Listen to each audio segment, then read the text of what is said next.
Hi everyone, it's Yogi here. I hope you're well. Welcome.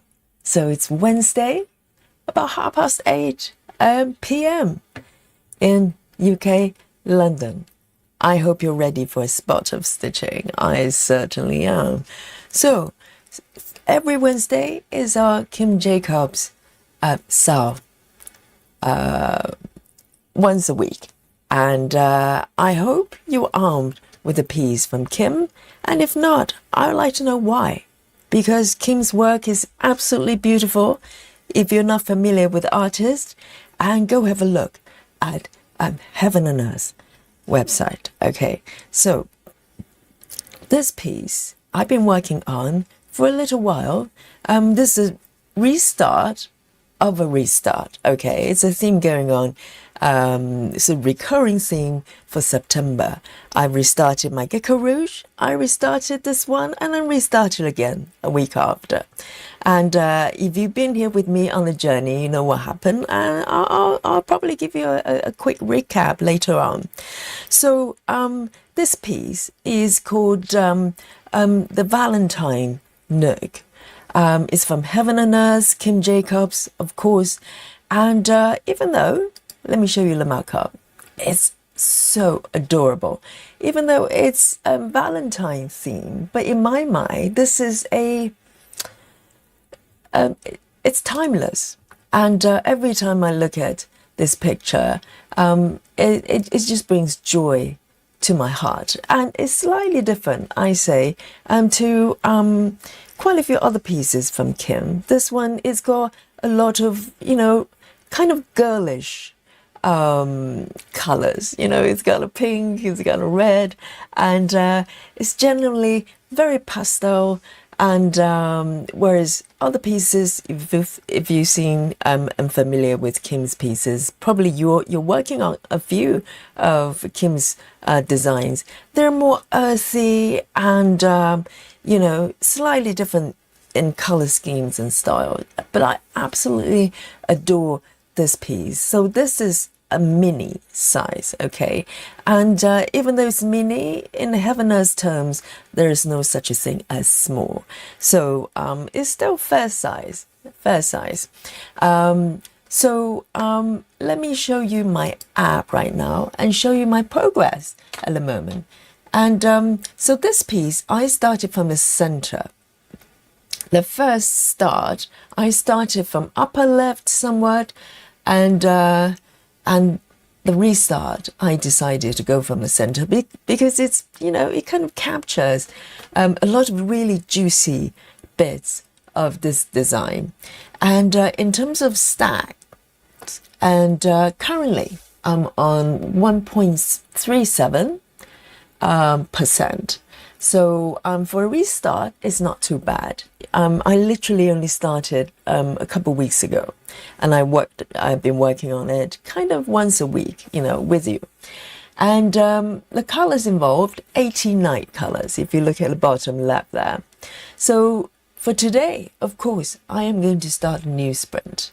And it basically captures all the stitches I am going to make for today's session. And by the end of the session and every session, we play a little game called Guess My Stitches. Okay, it literally says on the tin, it's for you to guess the number of stitches I've done. And you might think it's easy. I make it hard. I make it challenging for you. Okay, so stay till the end and we play the game together and see who the winner is today. So let me switch back to my view. And before I am going to explain the formation of the part stretch here, I want to say hello to you guys. Welcome. So let's see who is the first one to report to the chat. Today is our Grace. Grace Hoston says, hello everyone, good morning, good afternoon, and good evening. Grace has been watching the stream for sure. Well done. So first one to report to the chat, and then followed by Alandria says, hello, welcome back. And Sophia as well. Hello, good to see you, and good evening. So It's good evening, just like my area, my time zone here for Sophia. And then we also have our alien captain here, Sarah, joining us. Well done. Good to see you. And Leslie McLean as well says hello, everyone. And Sarah VM, welcome back. Susan, my love, welcome joining me today. And Kim as well. Kimberly says hi, Yogi, and hi, Kimberly, to you. And crossed up with Siobhan, welcome joining us. And Michelle Fuller as well. Hello, hello. And busy mom, are you busy working today? Or are you stitching? I need to know. And Sarah A, hello. Sarah A, I think you might be new to the chat, aren't you? Or maybe I recognize the picture, so you're not new. I'm just I think I've seen you, no? And so we have 3 Sarahs. So Sarah A, Sarah VM, and our Captain Alien Sarah. So Sarah A says, good morning, everyone. Hampshire. Is that spelled correctly? Sounds Hampshire here. Welcome. Welcome, Sarah, joining us. And Cassie Helpler as well says, hi, everyone. And Stephanie is also back. Amazing. And Suzanne, hello, hello. And Chloe C as well. And Mandy Moran. And Captain Squirrel, you're nice and early today. And says, good morning, of course. Captain Squirrel is a squirrel from Australia joining us. It's super early over there, I think. And Salita is also back. Welcome back. And Laura as well. Hello, hello. Small Town Stitches, good to see you. And Claudia is joining us. And Queen of Diamonds is back here. Hello, hello. And River. Hello, River. Good to see you. Guys, thank you for joining me today. And let me know what you're stitching today. It's okay. I won't judge you if you're not doing Kim's piece, okay? But if you are, I really need to know. And if you're not, I also need to know. So basically, full report for everyone, okay? Submit your report here. And so this piece, I restarted a couple weeks ago for this version, but a week before I also did a restart, and I decided I did on exactly the same fabric count. So this is let me think, this is 20. Okay, I've lost count. This is 20 count fabric, and so with a restart I worked on the same fabric but stitch. Give me a little sec here. Let me take a sip of my coffee. So it happens a lot. If I teach a lot, that particular day, my voice gets a little bit, iffy there. But I'll be fine. I've got my peppermint tea here. And I've got water. I've got coffee. I've got all the beverages I need. So when I restarted for the first round, I actually did, let me zoom in here. I actually did 2 over 1 full cross. I decided to do a full cross from the center on 20 counts. But I decided it was too full. So this is CXC and not DMC. And CXC is great because it provides really, really good coverage. As you can see, it's beautifully covered. And but I decided, even though it's advantage for the great coverage, 2 over 1 full cross was just too tight. All the stitches kind of start to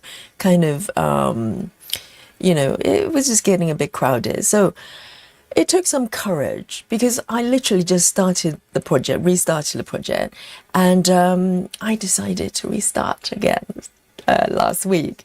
And so last week or week ago, and I'm doing 1 over 1 full cross, and it's beautiful.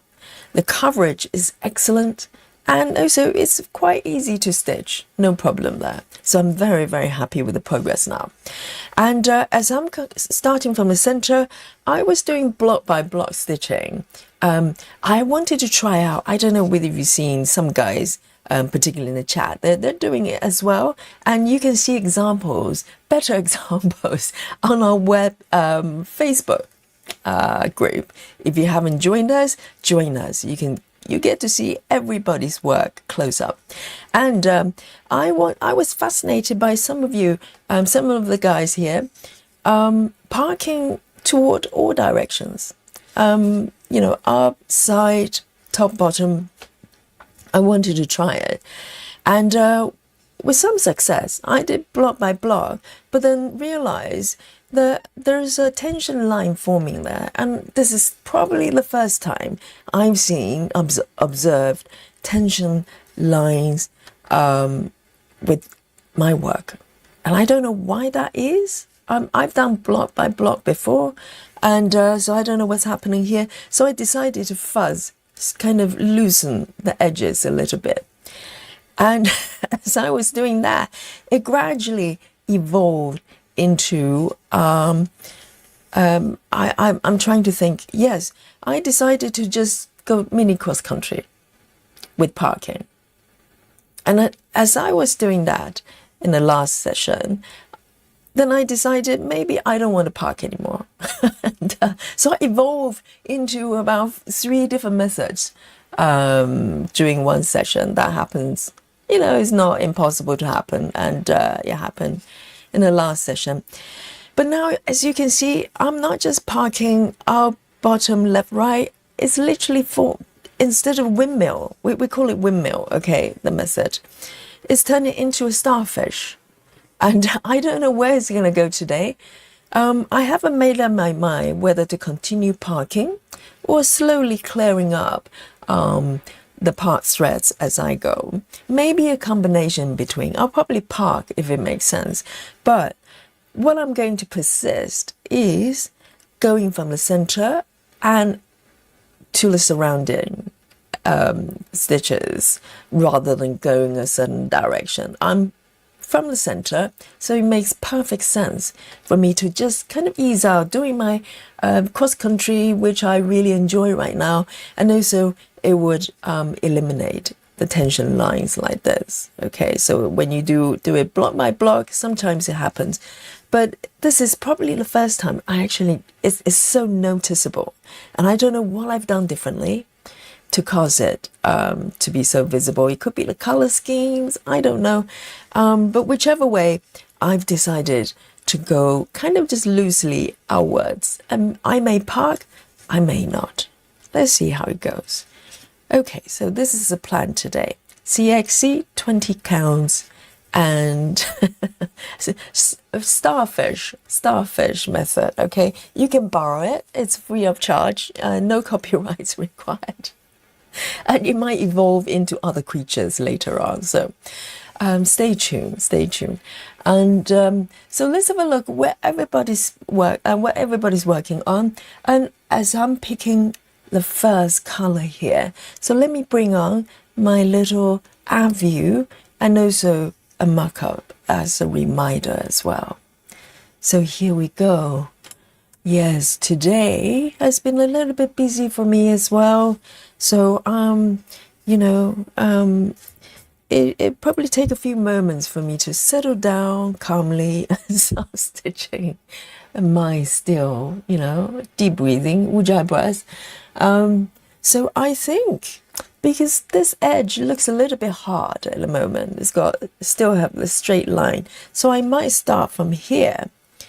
And I'm kind of trying to decide what to do, which sequence to go, because normally with pass threads, you want to work from the outer edge to inward or from bottom up, right? So you don't run into other threads.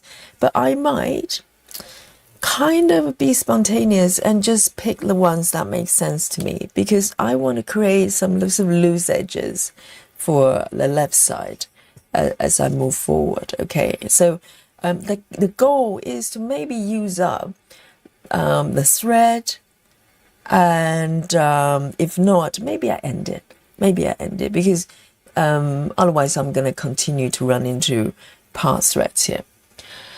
So let's have a look and see who else is joining me while I'm giving you the recap of what's happening here. Let's have a look. I want to say hello to everybody here. And Alandra says, I've got a drink of cola. Full fact. Oh my God, that is controversial.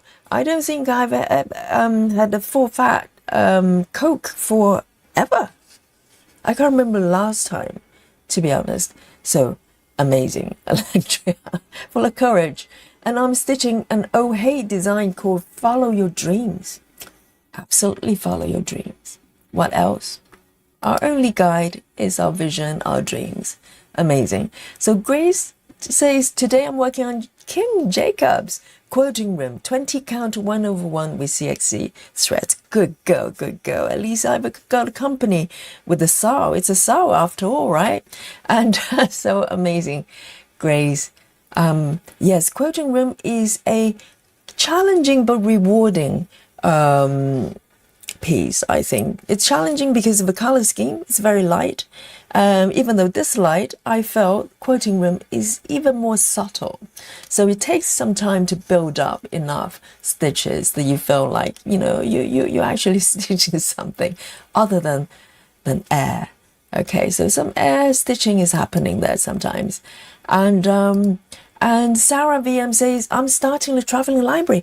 Have you just started? Oh, amazing. So this coming Saturday, you'll be able to join the rest of us. Because some people last week, they were waiting for the material to arrive. I think few people, they were waiting for the fabric to arrive. So that happens. And so let me pick this one and make sure I'm picking the right color here. So this one is under here. It's a red.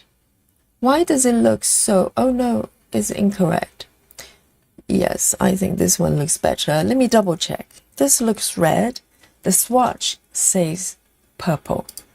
So let me check 3350 quickly. 3350. And I am so keen to go back to the traveling library there. I've got a very good start. If you watch the 10-hour marathon we did, and yes, it's a beautiful, beautiful piece to stitch here. So one strand for 20 count. With CXC is perfect. The coverage is very, very good.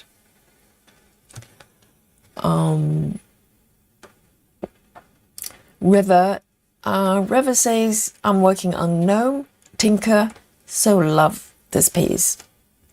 Yes, a beautiful, very moody, atmospheric piece. And Saray says, I've only caught the end of the chat due to the time difference. Thanks for having me. I just joined Facebook and joined your group the last day or two. Welcome, Sarah. Welcome, Sarah. I know time difference can be challenging for some areas because of regular kind of streaming time. I think that's so great about when we do something like marathon. We start a lot earlier as far as UK time goes. So we come across different people, you know, a lot of people maybe been watching replays on a regular basis, but can join us for our live stream. It's great fun, isn't it? So this one, I am going to just come over here and pull in a few stitches here. I'm half-minded about parking. Ideally, I think it makes sense not to part because then I don't have to kind of work with a whole bunch of part threads in a way. But at the same time, it might make sense to park if it's away from the area I'm working on. So I might do a bit of both. No one says I can't, right? I just stitch whatever makes sense to me. So, and as long as I get the stitches done, who cares how we get there? And the most important thing is to enjoy it. Here we go. So in this case, for this color, I might actually part. What do you think, guys? Should I end it? Because the next one is in the next block. I might end it actually, just to make things a little bit simpler and see how it goes. If I want to park again, I can park. No problem. I think for the moment, before I kind of figure out what works best, what flows best for this kind of, you know, flower, starfish message, I'm going to just not park for a little bit and see how it flows. 350.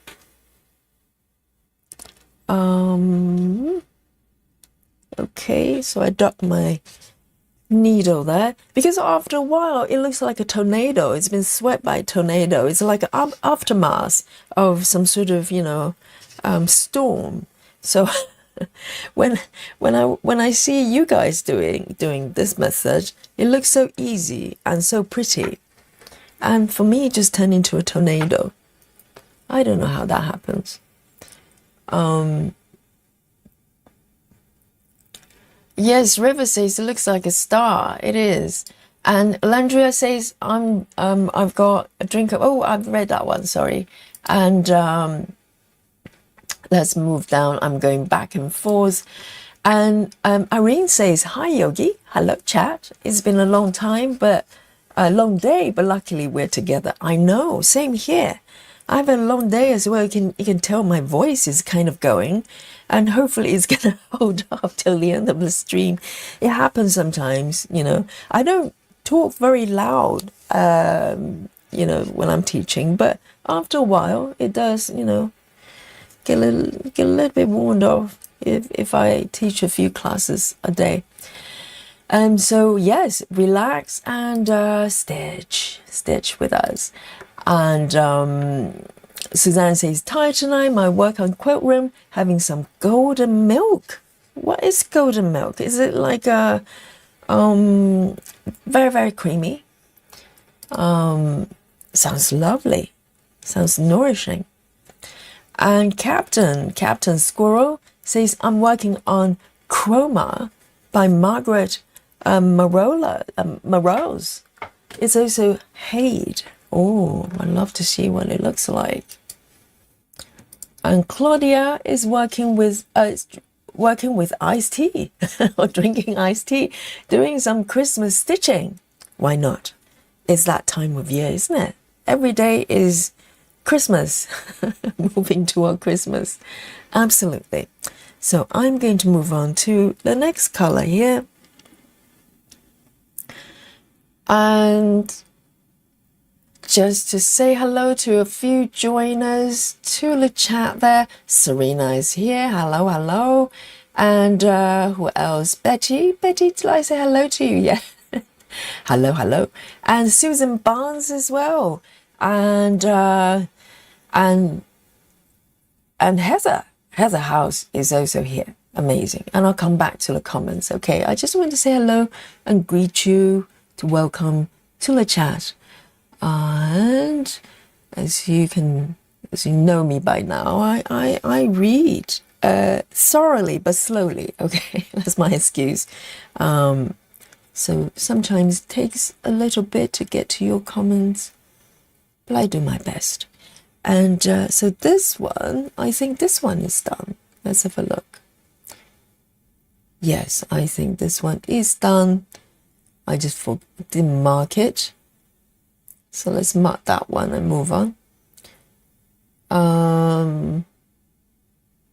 Let me lock this and pick another one. Beautiful. So when I pick a color, I kind of look at where the stitches are on the fabric. If it is kind of quite a few overlapping, sort of buried under the past threads, I'll just do the ones that is not.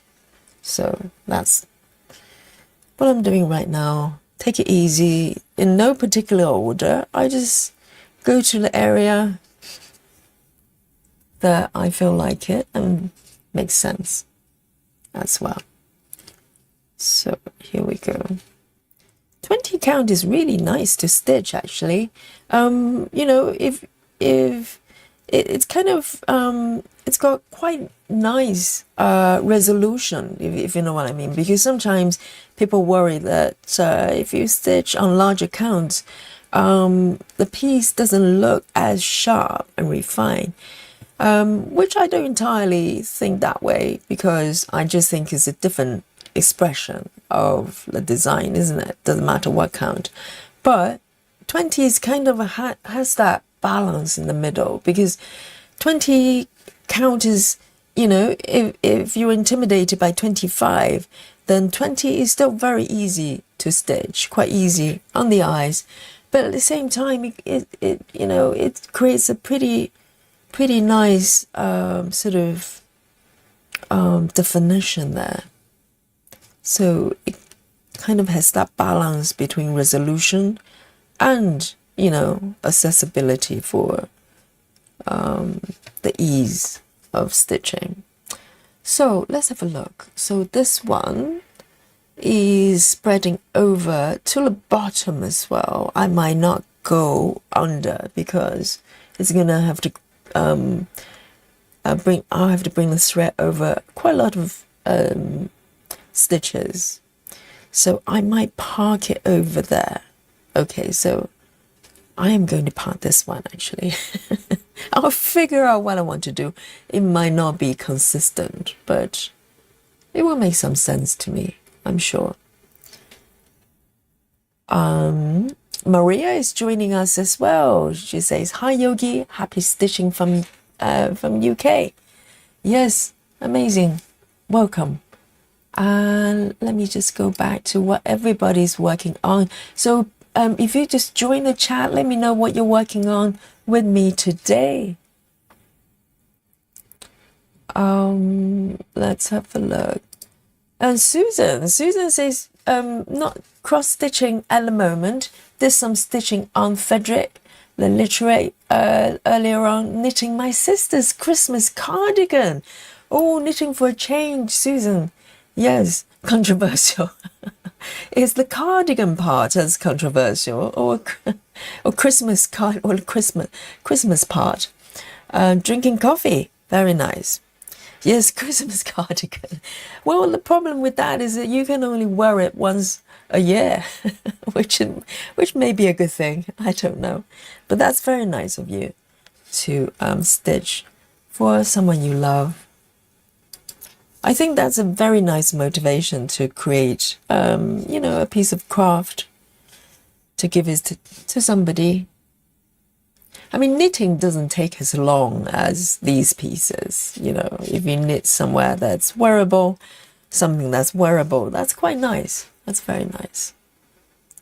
I used to, I actually done a sweater, a jumper for my brother when I was quite young, and it wasn't the prettiest piece of knitting I've done, but my older brother, he was gracious enough to wear it at a dinner. I can't remember, it was his birthday, or maybe, yeah, I think it was probably a birthday present.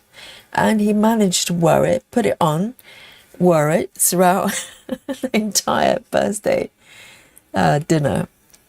Never saw him wearing the jumper again, but I appreciate it. I worked very hard on that piece. The sleeves might not be even, you know, and the whole piece might be a little bit lopsided, but it's the heart, the love that counts.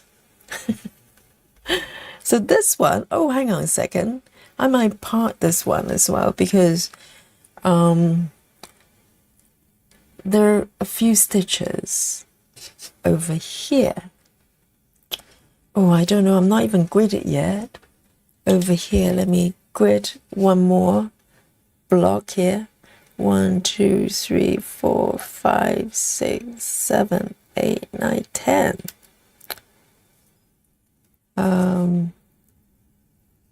Let me just count again, just in case. 1, 2, 3, 4, 5, 6, 7, 8, 9, 10. Yes, the pencil is playing up a little bit. Here we go. So I might park it over here. Am I complicating it too much? Okay, I am going to end this one, actually. It feels a bit too far away to park. The next stitch is like over there, and I'm ending here. So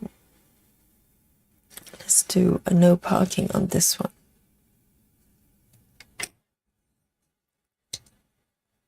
Okay.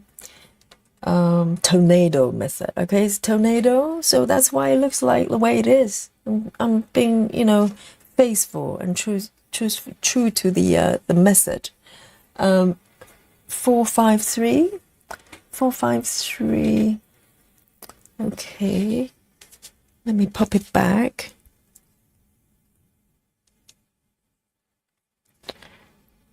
And here.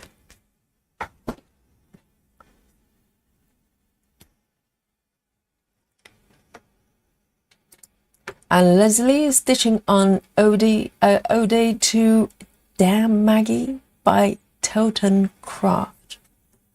Yes. Let's have a look. Siobhan says, I'm stitching on Amber Light, 14 counts.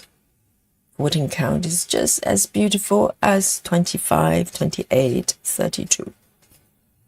Absolutely.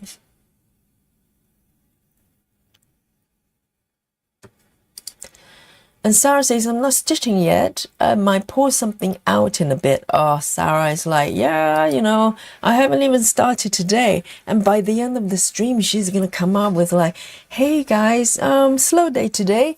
It's only about 1,000 stitches. Oh, I know you, Sarah. You're trying to scare people here. She's alien captain for our alien club. So she's just being herself, okay? So let me pick the next one here. Let me just clear out. Yeah, let's clear out the past threads. Now I've decided.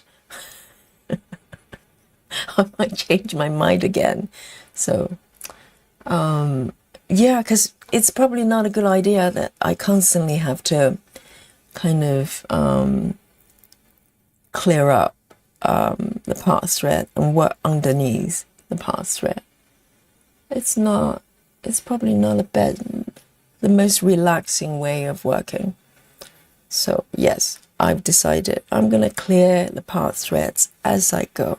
Okay, so if you're terrified of parking method, you're gonna feel so much better in a bit. So this one down here.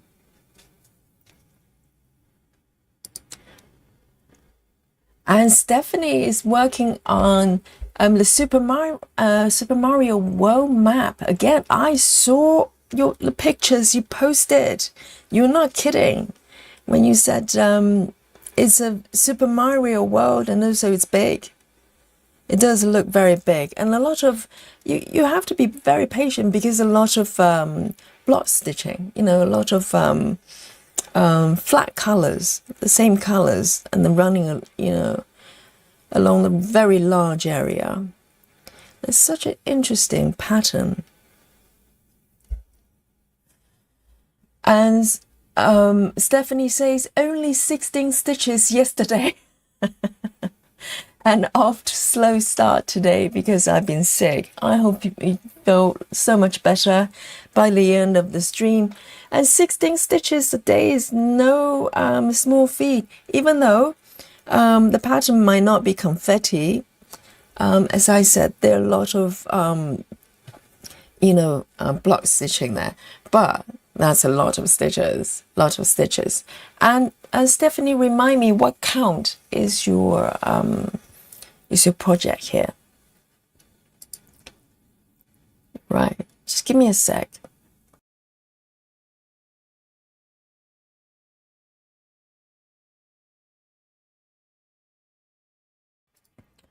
Right, I'm gonna take a sip of my tea here.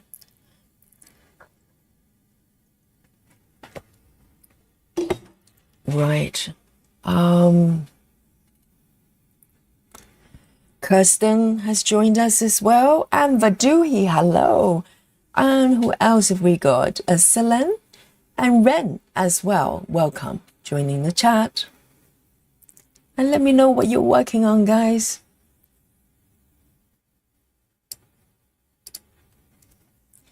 And Kathy says, I just discovered your channel on Saturday. I've been enjoying stitching with you and other viewers. I feel like I'm stitching with stitchy friends. Absolutely, Kathy. Welcome. And so good you made it to a live stream. Because, replay is great. And I'm really, really grateful that all the sessions we've done has been recorded and people can watch in their own time. But it's so much fun when you're here live with us because you can chat with everybody. So it's so great. So welcome, Kathy. And Chloe says, I'm working on Farewell to Anger again. And I hit 2% today. Congratulations.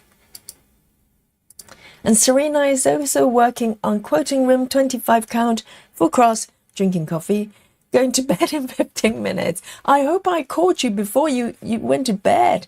Serena, I am so slow, way behind in the chat there. So 99, Serena. Yes, Serena has to get up very early every day. But she always comes in and stitch a little bit with us before bedtime. So it's absolutely wonderful.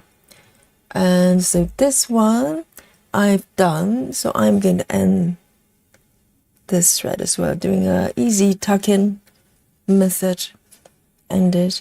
And you can see a little bit of this brown here. Normally I try to pick stitches that's similar in color, but it doesn't matter. It's just tiny bit.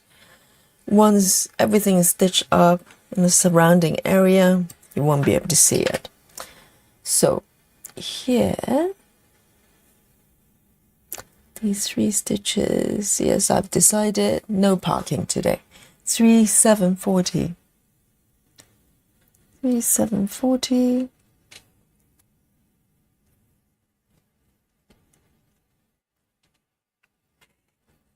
Here.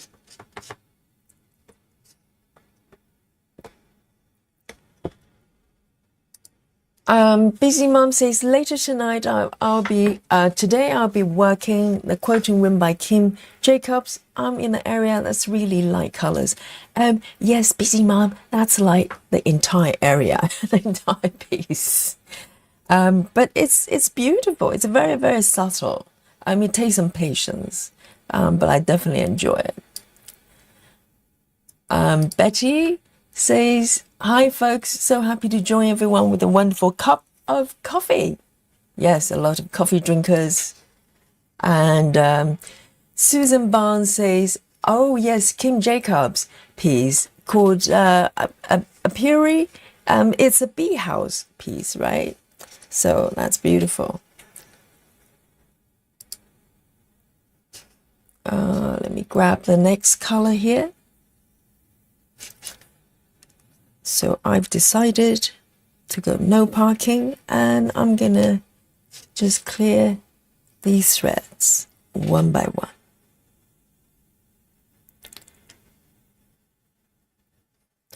So let me have a look. It's that one. Good. Now I'm feeling better because I know what I'm going to be doing for this session.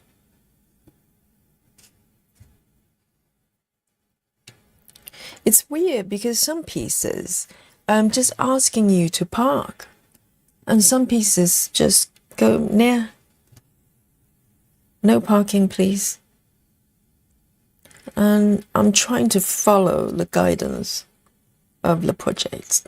at any given time. Sometimes it changes. So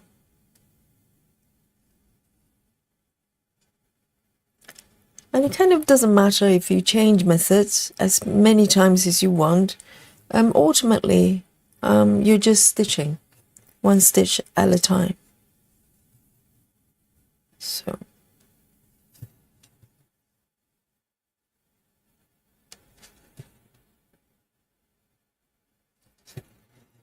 and there's no surrounding stitches, so I am going to do a tuck in here.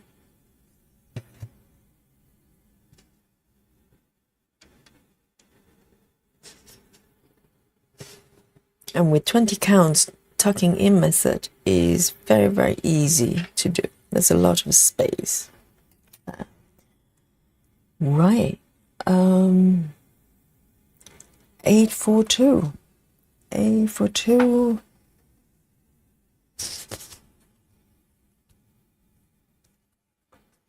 Let me pop it in.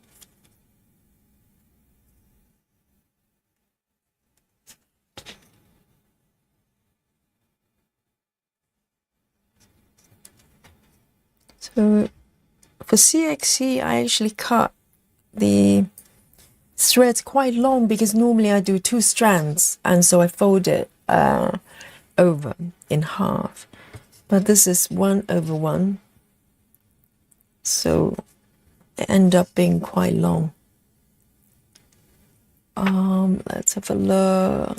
Let me see if I can move forward a little bit more with the chat here.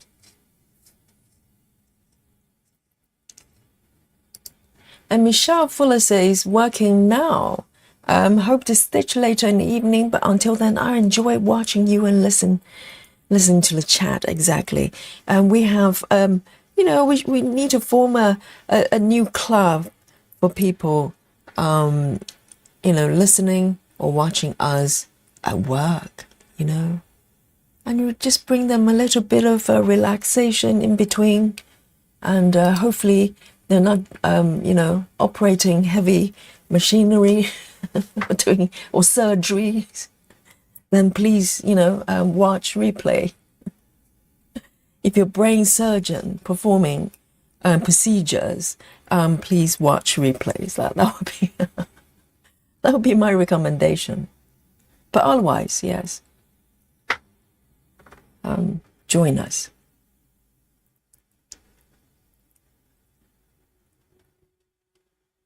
Oh, Heather is having tea and butter, butter tart. I think we talked about that a while ago. I was wondering what a butter tart was.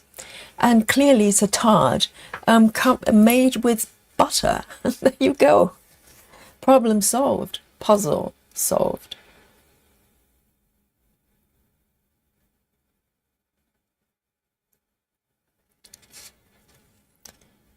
And Sarah A says, I purchased the Traveling Library MC, as in Max Colors, when it came out. But I have another Amy Stewart planned, the Archaeologist's Desk. Oh, supersize Max Colors. I'll start next Thursday for my birthday. Oh, off to work. Oh, wow. Sarah A, have a great day at work. So Sarah A is starting 2 large pieces from Amy Stewart within 2 weeks. There you go. That's how she rolls.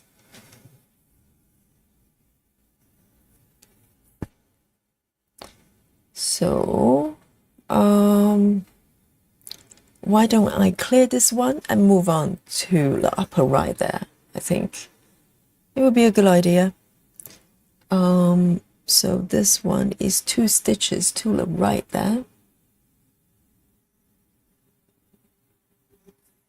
Good.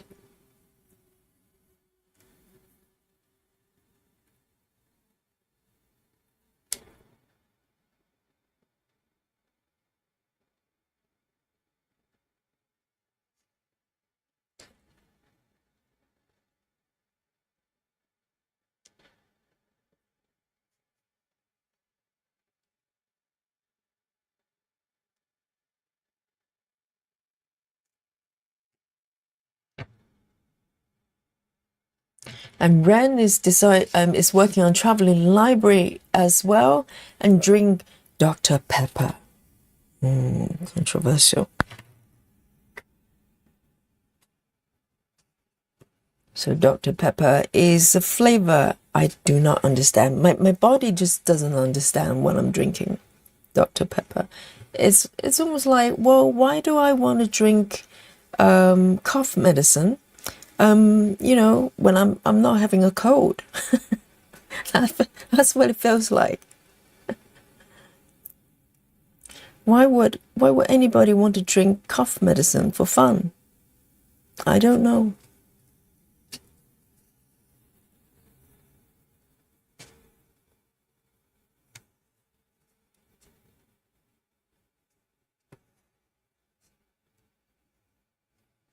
Right, so this one, 2 stitches. I'm going to end it here to make things simple. As I'm ending threads as I move forward.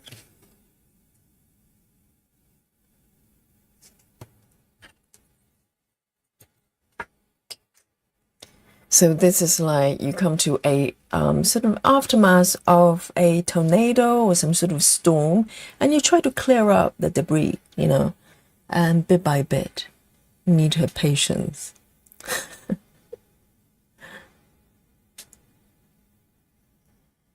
$370. $370.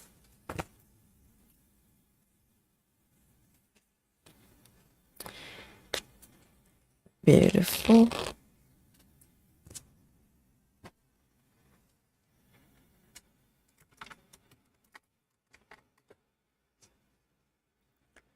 And Selen is working on Mediterranean Harbor by Haight and drinking Turkish coffee.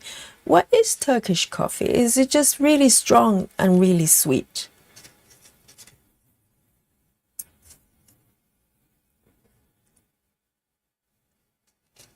Because I've had some Turkish sweets before, and they're super, super sweet. They're not kidding about the sweetness. It's just so sweet.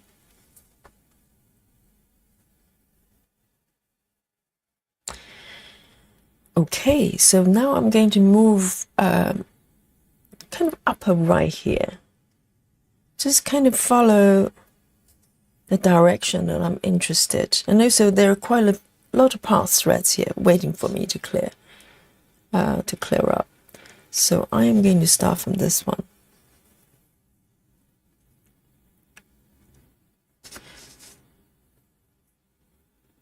So I think the attraction for this method for me is that I have a lot of options. So there are different color groups and different objects, and I can just go wherever I want to go. So it's quite nice.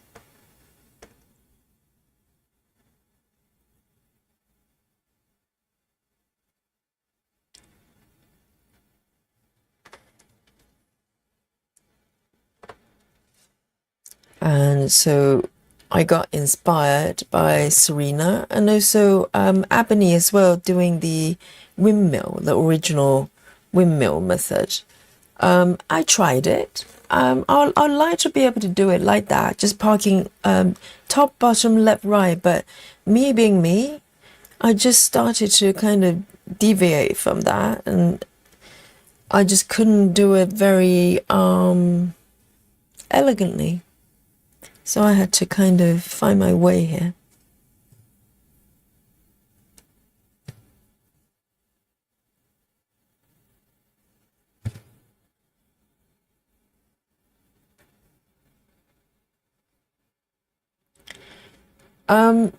Kirsten says, Yogi, what do the number in the count represent? It's 18, 14, 25, etc. Holes per inch? Yes, it's whole, the number of stitches per inch. So if you take a ruler and just, measure out 1 inch and then count the stitches within that space, that's the number of count for the fabric.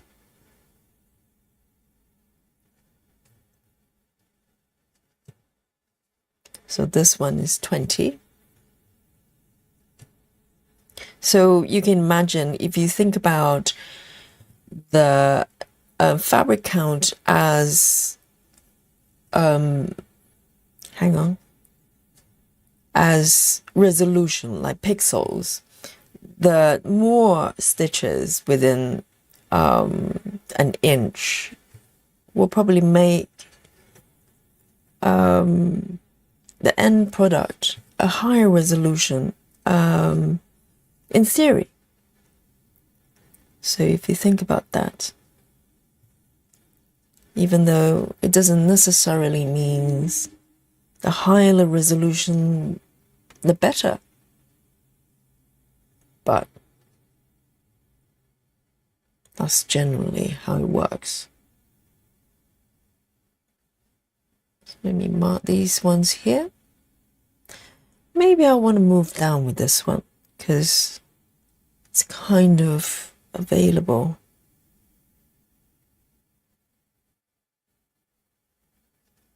A few stitches down here.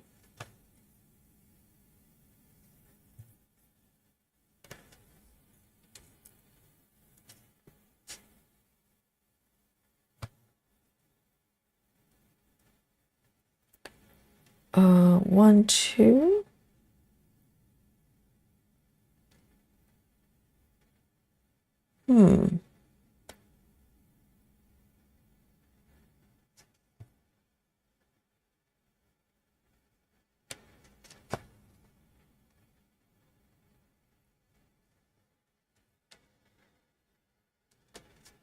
Yes, Captain Squirrel is also responding to your question there.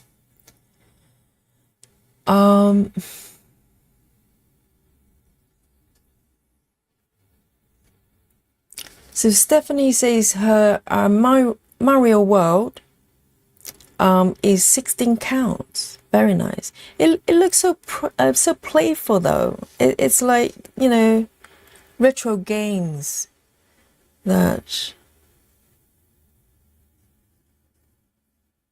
you know, now it's kind of quite popular. A lot of new games are made to look retro.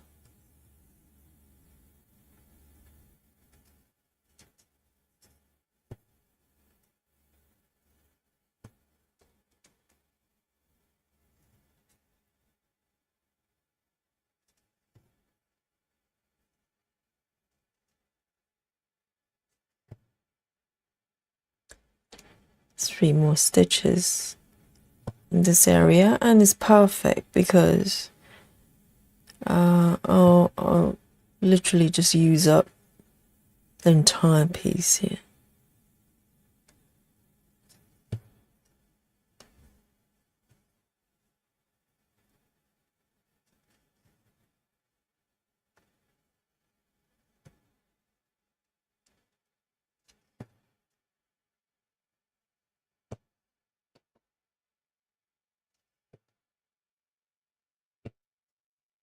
Very nice.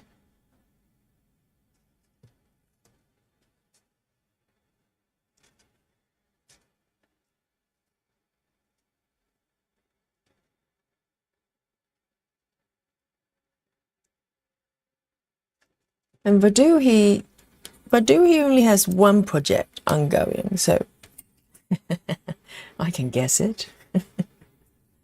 Yes, it's a piece called River Cottage.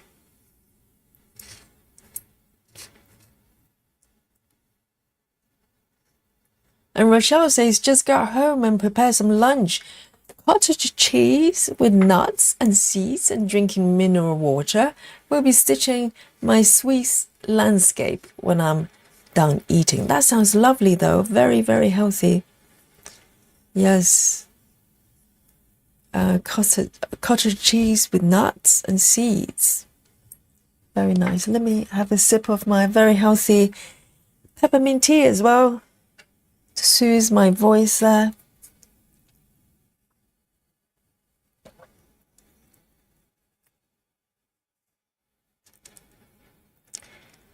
And Selen says, referring to Turkish coffee. It's size smaller than espresso, but really strong. If you don't like the taste, you can add sugar before brewing it. So I was under an impression that Turkish coffee kind of start with sugar. Well, not starting with sugar, but normally, not normally. I'm trying to recall. Maybe it's not exactly the same version of Turkish coffee, but the ones I had in the past, even at the bottom, there's still sort of a layer of sugar left. That's how much sugar is in the coffee. And espresso is already, one shot of coffee is already quite small. So you're saying that Turkish coffee is even smaller and stronger. Wow. It's like, rocket fuel. I love my coffee, but I'm not really a espresso drinker, actually. It gives me a headache, even though it tastes really good. I'm more of a sort of Americano kind of drinker. I'm a wimp, okay? I love my coffee, but I'm a wimp.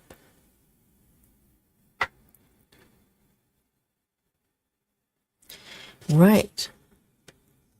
One more pink. I need to check this color, actually. 3861. Oh, it might be okay, actually, this one.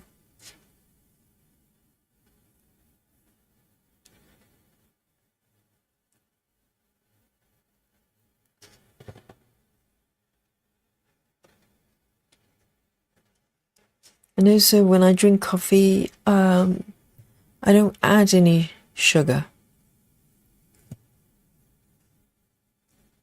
I don't know, I don't like the taste of sugar much, so I tend not to add sugar to my food, my drinks.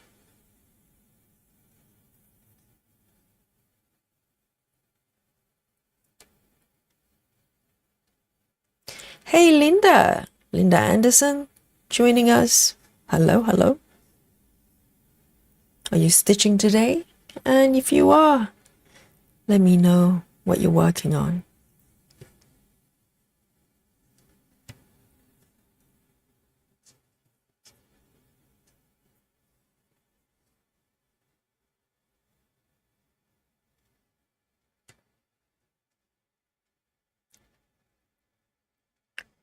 Really enjoying the mini cross country or slightly longer distance cross country recently. It just feels really, really freeing.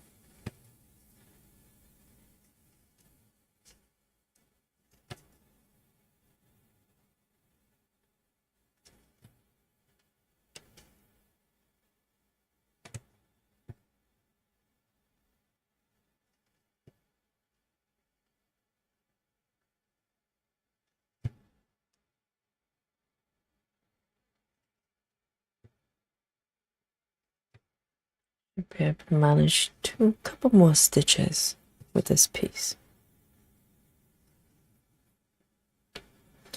And it's really funny today because one of the classes I taught this afternoon, it's kind of for quote unquote beginners. So the studio's got a version of the class called Foundation.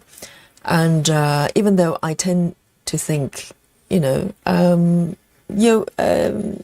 classes don't really have levels because there's always a version of the poses you could do. But they came up with this class recently to appeal, maybe to attract people who are intimidated by yoga, right? If you've never done yoga before, you probably think you have to be super flexible, you can put your legs on over the head or something like that, or do handstands in order to join the yoga classes. And a lot of people think that. So they came up with a kind of more friendly class. for people who want to try. And today I had a gentleman in my class. I don't know his age, maybe around in his 50s or something. And he came in, and because in the beginning of the classes, I always checked if someone's completely new to yoga and etc. And no one said that, so everybody's done it before. And by the end of the class, he came up to me and go, "Oh, you have no idea how long it's been since I did sun salutation." So sun salutation is kind of a foundational sequence that you probably most classes you would do a few sun salutations, depends, with vinyasa classes. And he came to me and go, the last time I did sun salutation was 20 years ago. 20 years ago. So I don't know what the story is, but he looked like he was really happy with the fact that he came back to yoga. So I had seen him before coming to my in classes. But so if you've been to in yoga, there's no sun salutation. Okay, so you're on the ground, deep stretches. So I've seen him in those classes, but so sounds like he's just coming back and have enough confidence to join vinyasa classes. And so I was really happy with that. Just imagine 20 years ago he did yoga and did a few sun salutations. I don't know, maybe it was dedicated yogi, because sometimes life moves on and people stop doing certain things, and eventually they go back to it if they're lucky. And yeah, this gentleman managed to do sun salutations for the first time in 20 years. It was quite remarkable, I thought.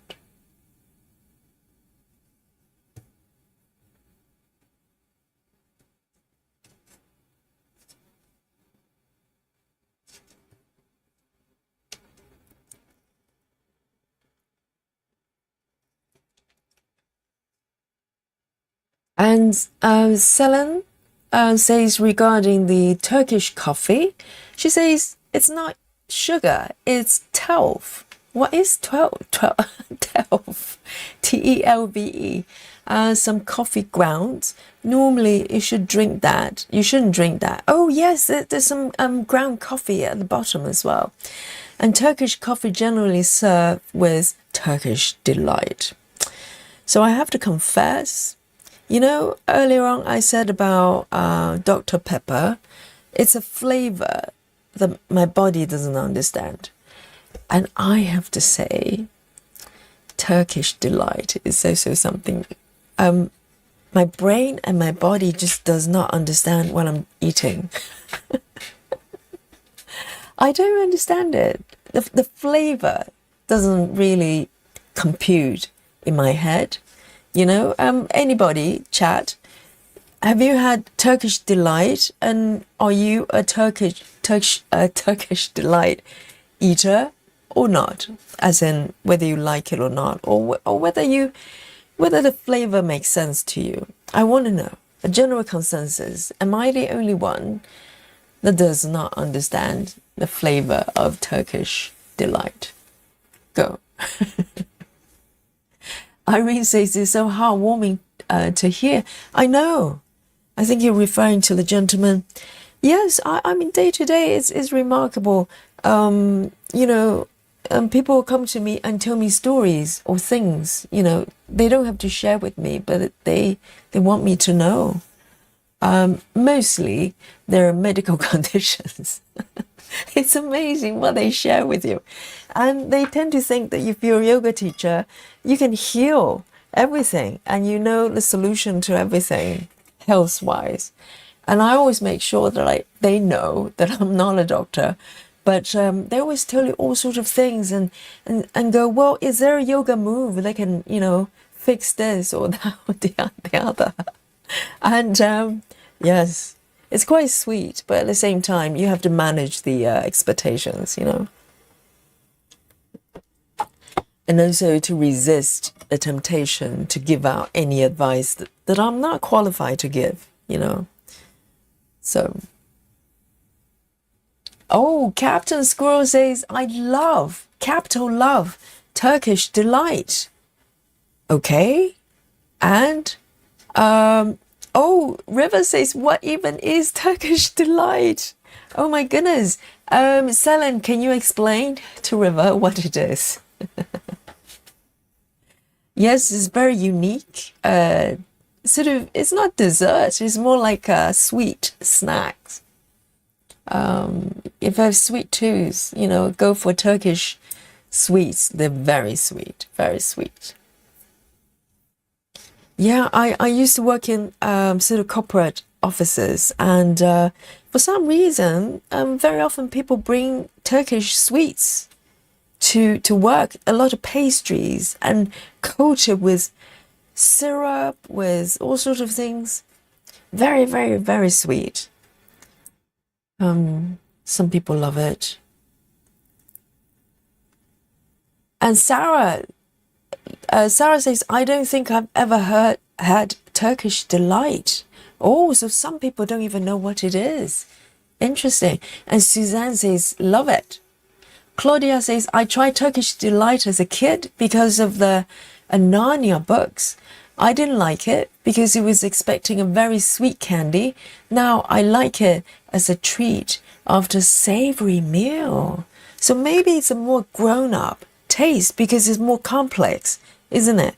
Because the regular sweets is just sugary, whereas Turkish delight, correct me if I'm wrong, Celine, it's got, is it rose water or something along those lines? And I think that's what confuses my taste bud. I think my taste bud just not sophisticated enough to interpret, you know, what that's supposed to taste like. It's very fragrant, very fragrant. Kind of rose, is it rose petal or something like that?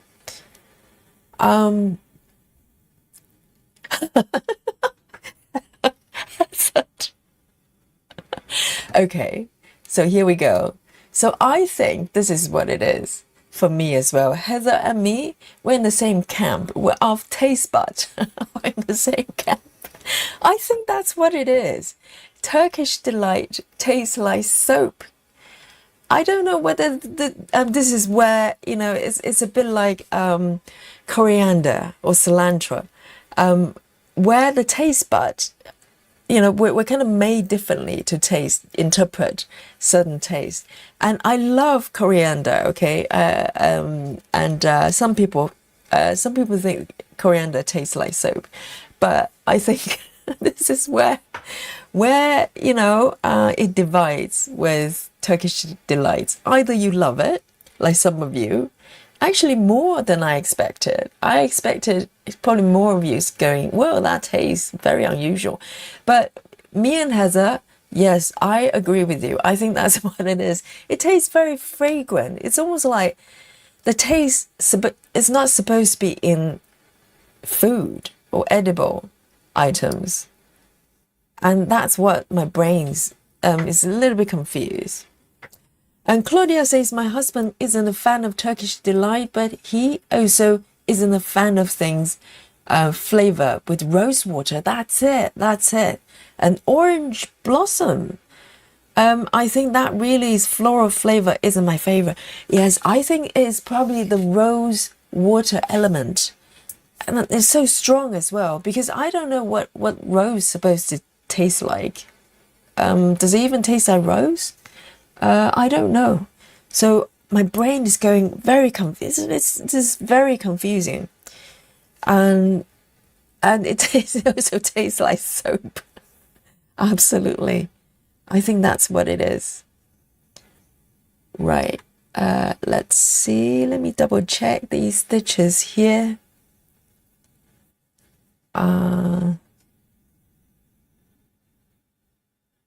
Michelle Fuller says Turkish delight is like nugget with nuts. It doesn't have nuts. in Turkish Delight, isn't it? And also the texture, it's kind of between, it's not fudge, it's not jelly, it's kind of in between. It's quite firm. I don't mind the texture. It's more of the flavor that my brain just doesn't understand. River says, I don't think I could eat flowery stuff. It's very floral, very very sort of fragrant. It's like eating perfume. And Captain Squirrel says, I don't like coriander. Ew, I love coriander. But I'm not sure about Turkish Delight. It's very unusual taste. But and it's not too sweet from what I remember. It's not the sweetness that's my issue. It's more of the I think it's the rose water element that I just do not understand it. Or maybe just the type of flavor you need to kind of get used to it. Maybe I just haven't given it enough chance.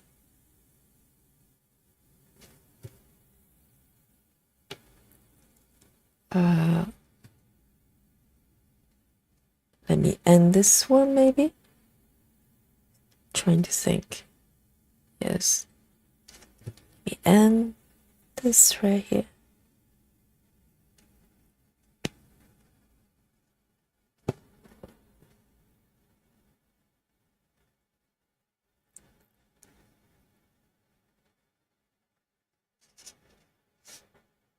And Selene says, I don't like it either. It has a lot of flavors. I enjoy the ones with cream or pomegranate. Oh, Turkish Delight. Do they come in different flavors as well? I think I've only had those pink ones. They're probably sort of rose water. And they look really pretty. So, you know, they look like... I like the look of Turkish Delight. I just do not understand the taste. A little bit like Dr. Pepper.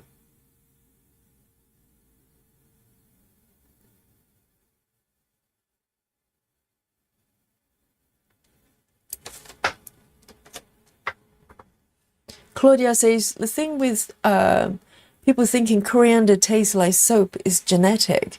I wonder if it's the same with floral flavors. Interesting. Yeah, because I remember there was a stream a few streams ago, a few weeks ago, we were talking about, you know, how come some people love coriander like me and some cannot even, you know, eat it. It's not even a matter of liking or not liking. It's just like they can't eat it. And yes, it's genetic, because I remember when I did 23andMe, I was terribly bored during COVID, so I decided to find out my ancestry. And with the test they do, there was one bit actually came out. It says you're more likely to like coriander than not. So it's definitely genetic. It's built in. Something to do with the taste bud or something like that, or brains, I don't know. But yes, but I don't know. Yes, it could be rose water as well. Who knows? Because it just seems so divided. Either, you know, you love it or you don't. And also, there's another tropical fruit. What is it called? Really stinky one. What is it called? I think you know the one I'm talking about. Really stinky, maybe from Thailand or somewhere. Kind of odd-looking fruit, and some people love it, and some people think it smells like, you know, something else. So I don't know how that works.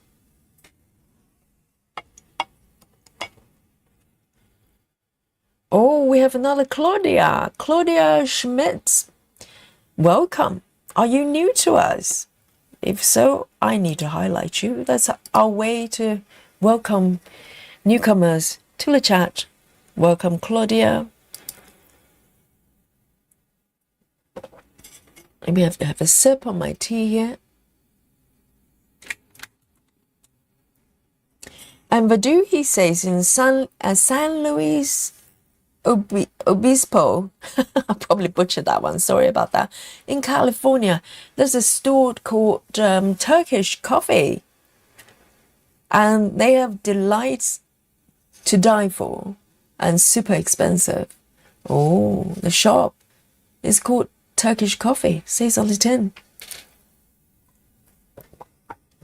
Yeah, I bet if you love the flavor, you probably look high and low. Try to find the best Turkish delight ever. Not me though, I'm not looking. And Suzanne says, when I worked in town, there was a Turkish bakery across the street with all sorts of small treats. I know Turkey seems to be very big on sweet things. They probably have sweet tooth as a nation, because they do a lot of really, really, really sweet pastries, sometimes with condensed milk, that type of things, just super sweet things all together in one bite.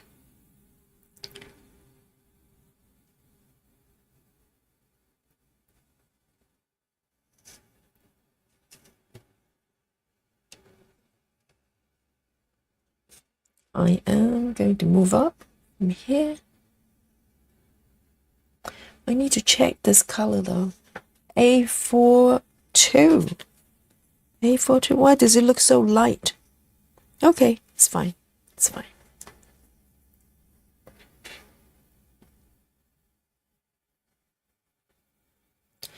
Selen says Turkish delight is soft and chewy. Yes, a little bit chewy. I actually quite like the texture, just not the flavor. And Selen says coated with powdered sugar. Yes. Because I actually don't mind the texture. Some people might maybe a little bit confused by the texture, because it's kind of softer than fudge, more chewy.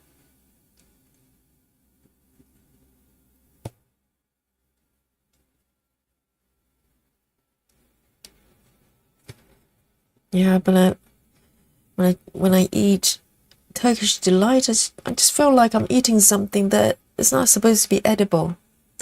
Sorry for all the Turkish delight lovers. You're probably going, what are you talking about, Yogi? It's delicacy. It's delicious. Not for Yogi. And Landria is a Turkish delight lover as well. She says, but I also love Parma violets. What's a Parma violets? What is that? Ham? I know Parma ham. I don't know what that is.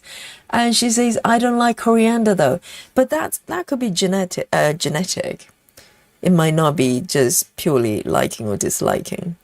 Some people simply cannot eat coriander.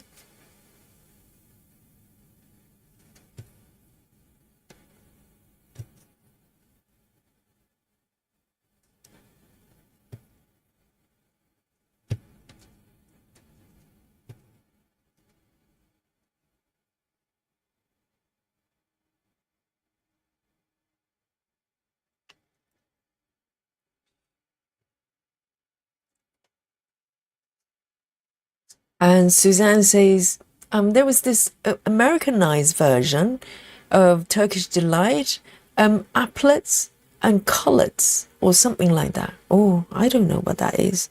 Maybe without the rose water. That would be a version that maybe I can live with.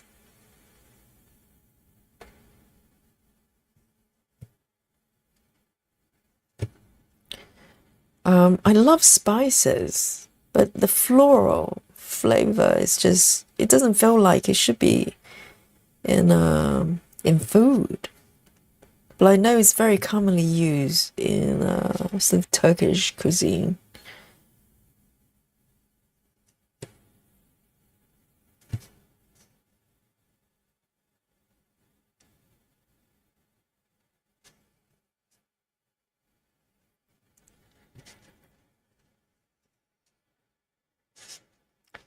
Oh, Suzanne is definitely in the know when it comes to Turkish delight. She says, I love the pomegranate flavored as well. Wow. I can't even imagine what it tastes like with that combination.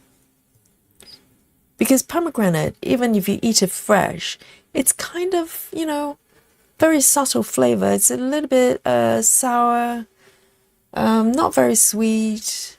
It's quite floral as well, pomegranate. So, yeah, I don't mind it, but it's not something that I particularly seek out to eat, I don't mind a little bit in the salad.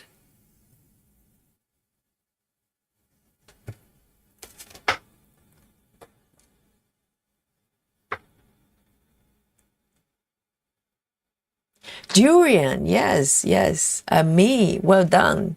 Welcome. Joining the chat. Me, alert herself just to just inform me, is Dorian. Is it Dorian? Durian? I don't know how it's pronounced properly. But yes, some people love it. They talk about it almost like addiction or something. And obviously, for most people, it stinks. I've never had it, so I don't know.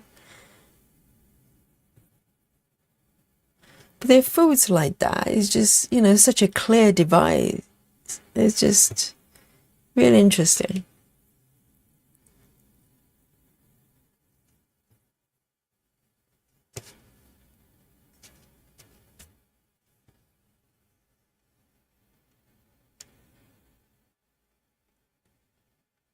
Or maybe if you're brought up eating a certain type of flavors, you're just more likely to like it. So I presume people in Turkey, they're probably quite used to rose flour. So they understand the flavor. Whereas if you've never had it before, you kind of go, why am I eating perfume?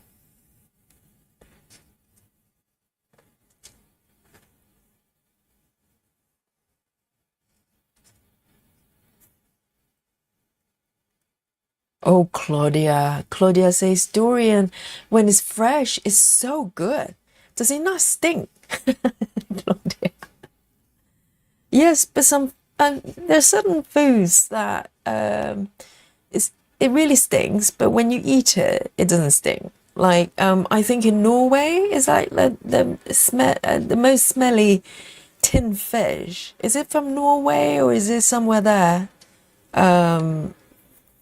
One of those countries, they have the stinkiest tin fish, and they love it. It's like a delicacy. It's lethal.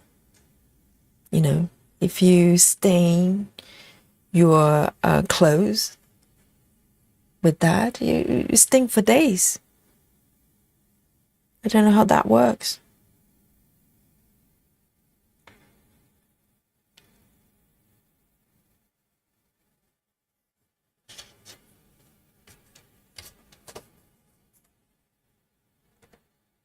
Captain Squirrel says, Yogi, did you restart this project? Because when you did it in checkerboard, it gave page lines.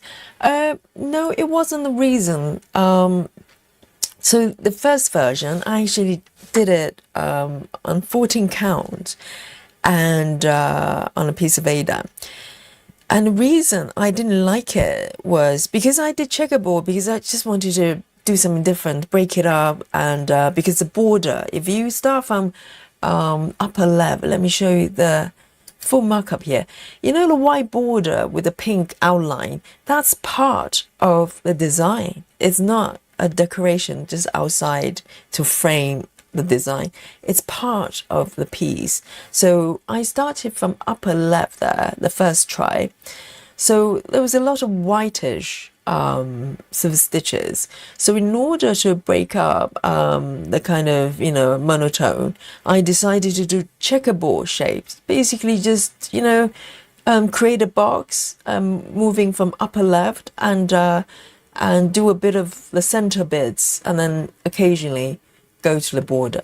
So that's what I did. But the reason I wanted to restart was because I was stitching with DMC floss, and because the color palette is so white, really light, and with lighter colors, particularly with DMC, they come across quite shiny, and I just didn't like the effect, particularly the cream colors. You can literally see the shine of the stitches, and I just felt like it didn't, because for this piece, in my mind, it's a very matte finish, very subtle, almost like sketches. So I didn't like that. So I had to make a judgment call to go, well, do I want to continue with DMC or switch halfway to CXC or something else? And I decided just to start from scratch and switch to CXC, and also smaller stitches as well. So that was what happened.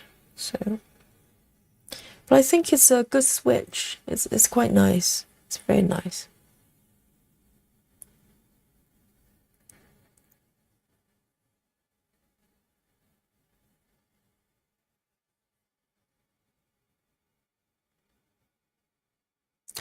Leslie says, Parma violets are lovely. Not had any for years. But what is it, Parma violets? Is it plants? Leslie says, I hate coriander as well. Interesting.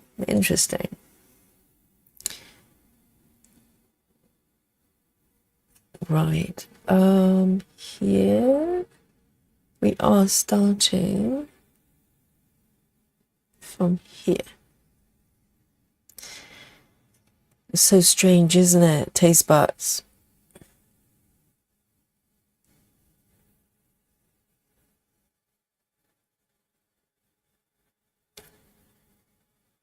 Suzanne says, I love pomegranate, even juices, with it just one of my favorite flavors, really.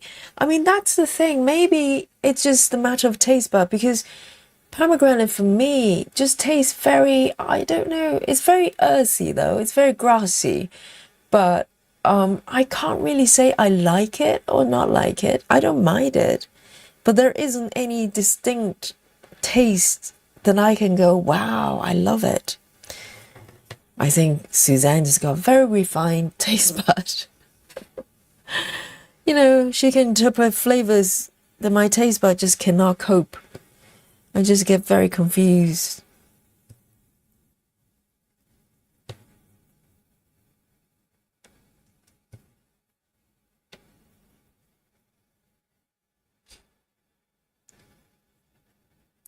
Oh, Heather House says, liking or disliking Brussels sprouts is also genetic. I love Brussels sprouts. I love cabbage, any kind of cabbage. I think they're all kind of in the same category.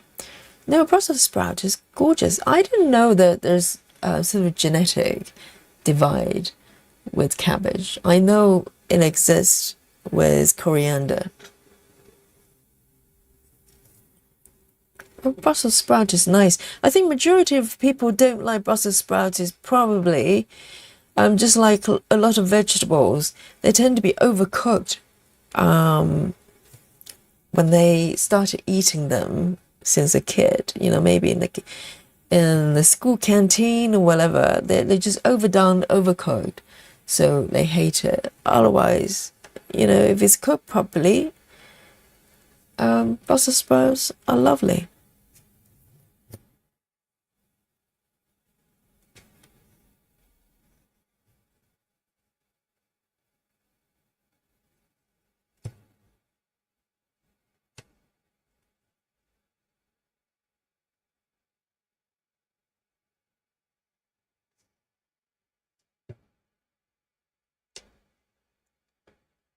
1, 2.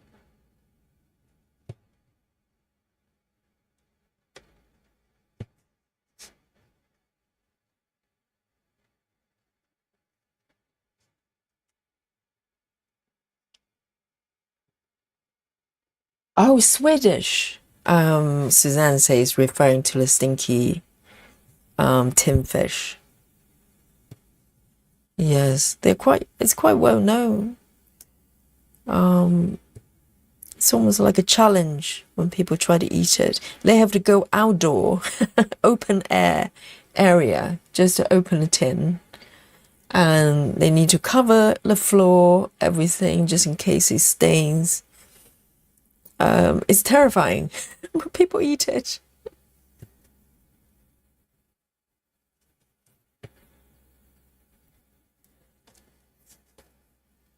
That's right, yes.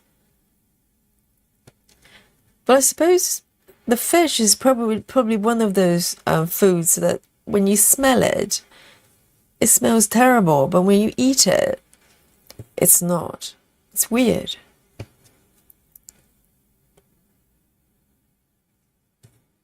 But our nose actually, dictates a lot of the flavor as well. If you can't smell, you can't taste food. And if something smells good, we tend to think it's going to taste better. But sometimes, it's the opposite. Maybe it smells really bad, but ooh, hang on, I'm doing these wrong. Look away, guys. Look away, guys. Only a few stitches. I'm just reversing. No problem here. Nothing to see here. Nothing to see. Okay? It's all good. All good. No one noticed. No one noticed. You should go. These stitches should be one row above. All good. All good. I'm just practicing my reversing stitch because I haven't done it for so long. I just thought, well, let's give it a go. Just make sure that we can still do it. All good now.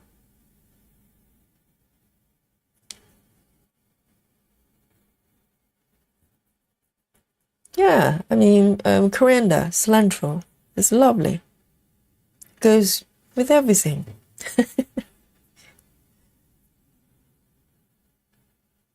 River says, I've never had coriander, but this conversation isn't making me real anxious to try it. You never had it? Wow.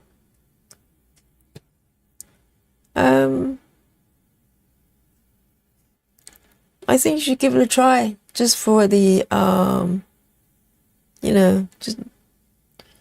just for the curiosity to see if, if your body is built for coriander or not. It'd be good to know.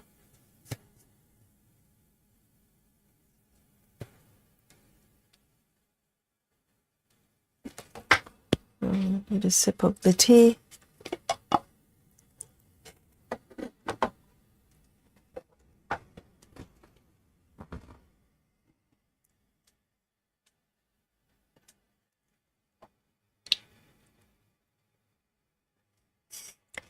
Oh, Claudia, yes, it's cilantro in the US. Rivers in the US.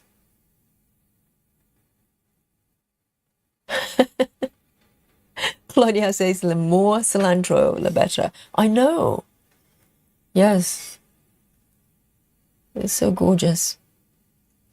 Rochelle says, I love Brussels sprouts. I eat them raw in salad as well. Slice thin. I've never had Brussels sprouts raw. I have them sort of fried till the surface is slightly brown. It's so delicious. I think the trick with all vegetables is not to overcook them unless, it's like a stew or something. If you overcook the vegetables, not many things taste good. But I haven't tried it raw.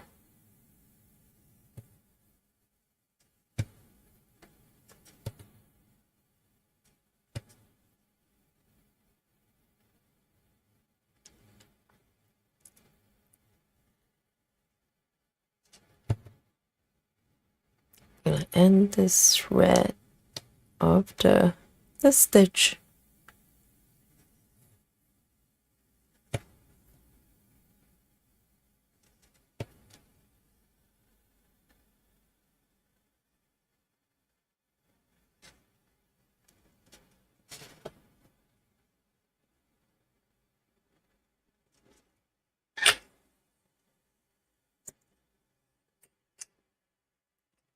Suzanne says, we were talking about a stinky fish. I'm not going to attempt to pronounce it, okay? A stinky fish. I'm from Sweden on Monday and at weaving. Okay, so Suzanne is a weaving teacher. And it is only eaten outside here, never open inside. It's open in a bucket of water. Really? Inside a bucket.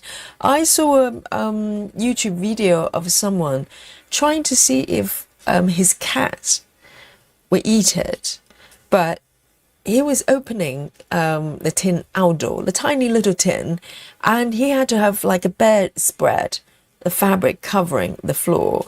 Probably he was worried the juice is going to kill the grass or something. It was lethal.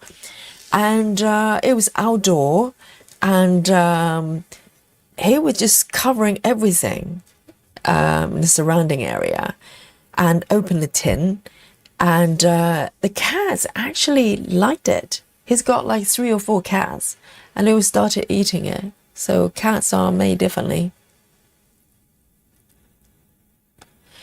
Kimberly says coriander is the seed of cilantro. No, I think it's just naming differences.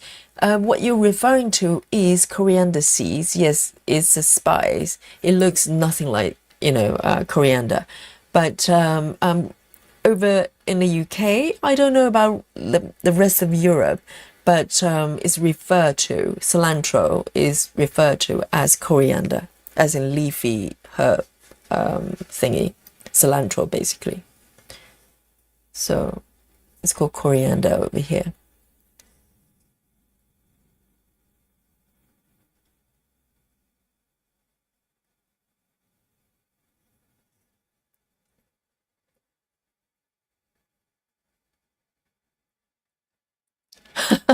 River has a lot to catch up. The foods of the world. Turkish delight, coriander, and now is that a smelly fish. And I bet River has probably never eaten durian fruit. So there you go. A lot of homework to do, River.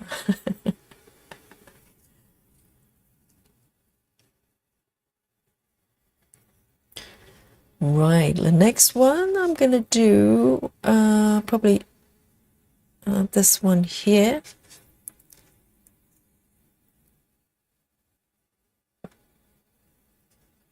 So this one is 1, 2, 3, 4, 1, 2.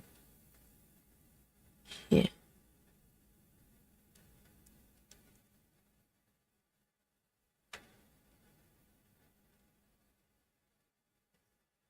There you go. Just 1 stitch in the area.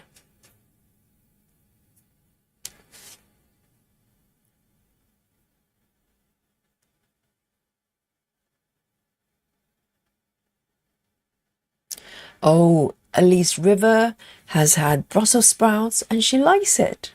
Steamed with butter and salt, pepper, cooked with roast.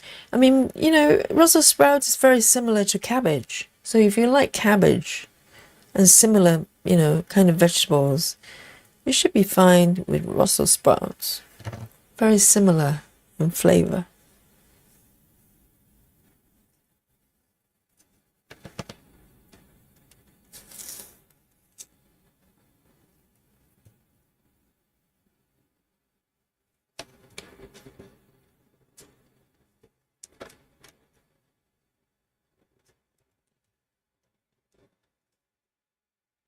And this one, just one stitch.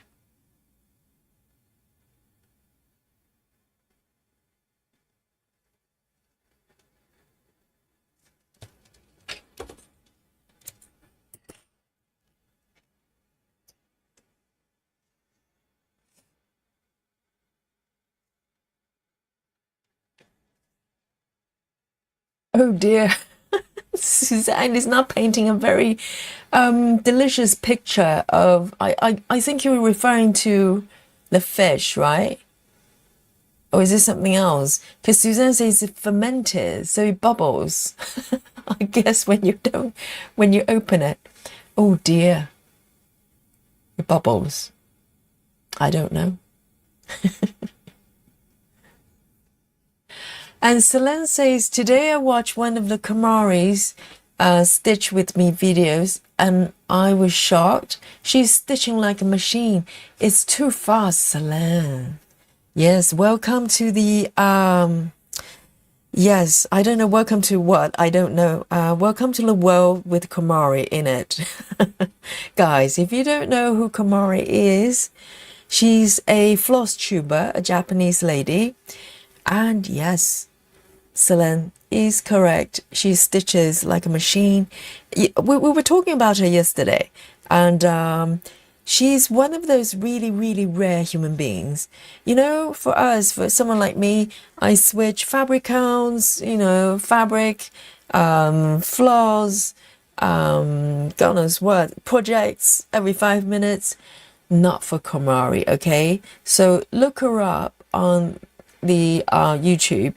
I've been following her for over 2 years. I discovered her pretty early on my sort of, you know, full coverage journey. I was looking everywhere trying to find tutorials and stuff like that, and lo and behold I came across Kamari. Okay, she stitches from all of, you know, over 2 years, 2.5 years I've been following her.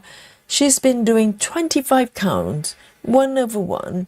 Her fabric is 25 counts DMC fabric, ungridded. Okay, she doesn't use gridded fabric anywhere. And 1/1, full cross, through and through. Like for the eternity that I've been watching her. She never changes fabric counts, fabric types, fabric colors, and she's kind of very single-minded with her whips. That's understatement. She was stitched supersized. The last one I saw her finishing was when I started following her. She was working on supersized max colors stitch in time. No, oh no, one's in the fairy tale. I think it's Amy Stewart piece, and supersize. I ask you, and she stitched. Okay, I'll tell you how she works. She was stitched page by page. When I saw her, when I first came across her channel, she was stitching with paper patterns. Okay, she will have a printout. Go watch her earlier channels, videos, because currently, later on, she discovered Pattern Keeper. So she's been using Pattern Keeper. She was stitching with paper printout, A4 printout, full coverage, okay? And she would take a pen, like a random pen, and she would just scribble the stitches, not like fully cross, kind of just mark them up quite roughly. And she would sometimes be holding her pen while she's stitching. I'm not kidding, right, Selene? And she will hold a pen as she's stitching, and with one hand, she does two hands, obviously. She would go like this, literally, with a needle. I'm doing Kamari impression, okay? This is my attempt of doing Kamari. Holding a pen so she can mark stuff, and then she would take a needle and she would start stabbing. And you probably can't see if you blink. You can't see the thread because she's so fast. She just go like this. And so she cut her floss, the threads pretty short. So she doesn't have to pull up all the way. She would just go, go like this. And once the color is done, she will leave a really long tail at the bottom. And that's how she starts as well. You can tell I'm a Komari expert. She would leave a long tail to start, leave a long tail finish. She applies no starting, ending method. No ending method. You know, you and me, we're like, almost like, sort of trying to find the holy grail of the starting ending method. Not for Komari. She just goes, hey, I just leave a really long tail, starting and then finish, and at the back, and eventually the threads will get caught up when you stitch the next area, and everything get tucked in. So if you look at the back of her work, it's a shame she removed that video or kind of hide it anyway. I don't know why. But there used to be a video on her channel that she put a camera at the bottom, below her fabric, and you can tell how she works her thread, and also how long the threads, the tails are. They're not tails, they're literally as long as someone's working thread, and there will be a whole bunch at the bottom and slowly build up. So sometimes even now you can probably have a glimpse of the back of her fabric when she rolled her fabric up. It's like a carpet, like a rug, like that. And that's what she does. One page at a time, mini cross country, no parking, and she would just keep doing this. And now I think she used Pattern Keeper now. I'm happy for her, so she doesn't have to do paper pattern. Oh, there you go. That's my Komari impression. I'm exhausted doing it. She's very, very unique. Go watch her. It's an inspiration. Probably there isn't another person doing it like her. And she's super fast though. The fact that she doesn't start or finish probably adds her speed tremendously, but also she's stitching very fast. Oh, so there you go, Selene. Poor you. You've just discovered your world will never be the same. Yes, let me know what you think about Komari.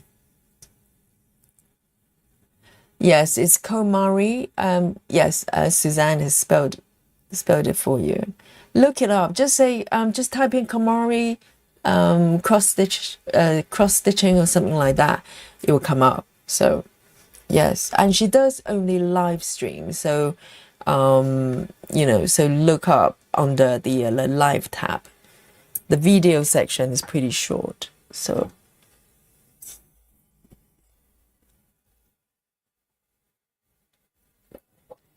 Claudia says, I'm looking up recipes now. They look really good. Perfect for winter. Oh, as in cooking.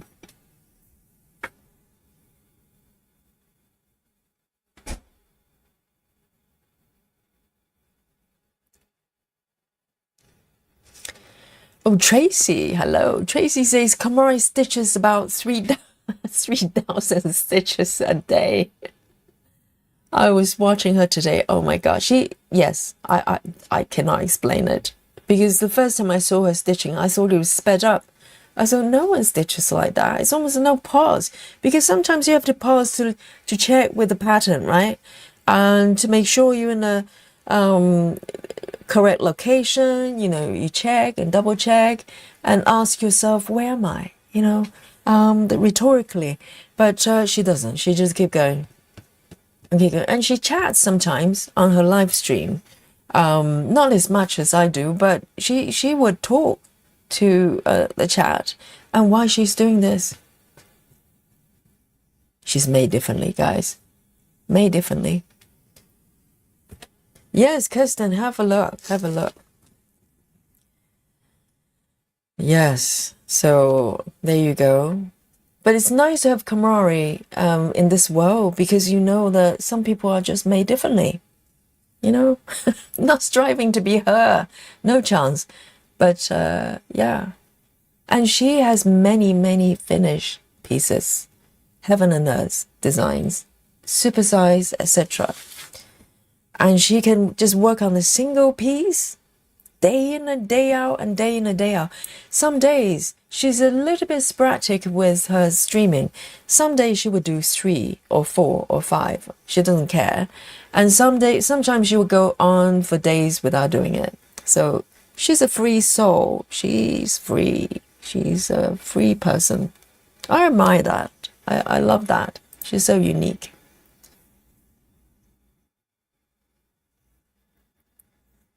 Hey, Steph. Thank you for joining us. Steph says, just getting done with work. How nice. Now you can relax with us.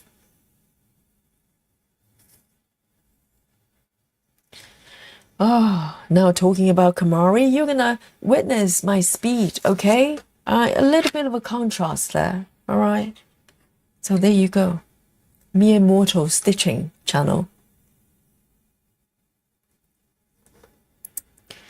I am going to pick this one and clear this one out of the way here.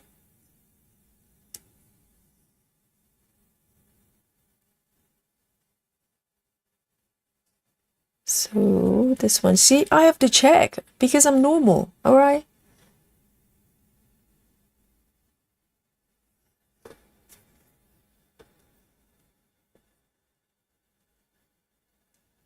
Selen says, I used to think I was a quick stitcher before I saw her.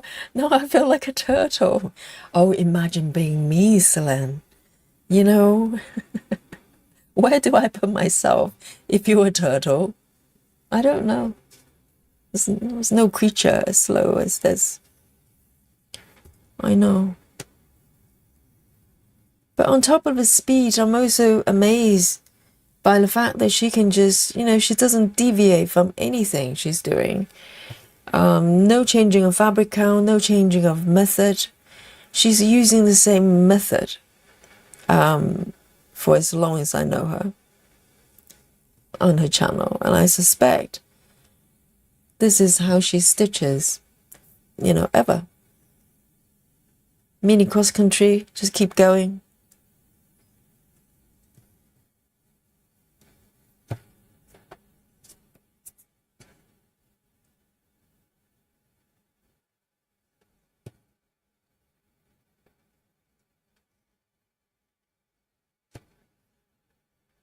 Oh, no, not here. Look away, guys.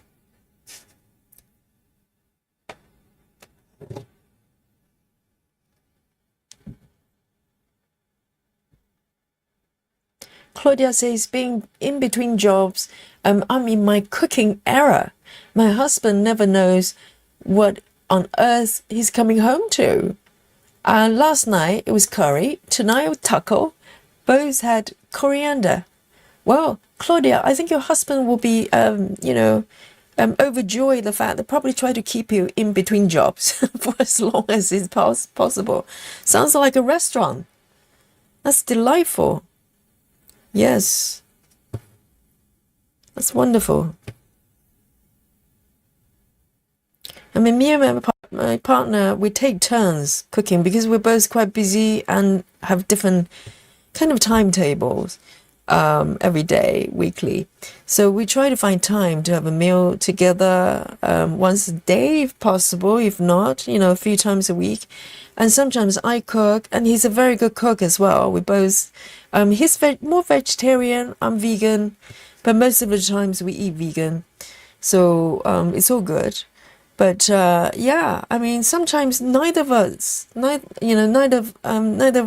us wanting to cook. Just, one of those days, sometimes that we just don't feel like cooking. So it'd be nice to have someone like cooking our meals every day, and every day is a surprise. Wouldn't that be nice?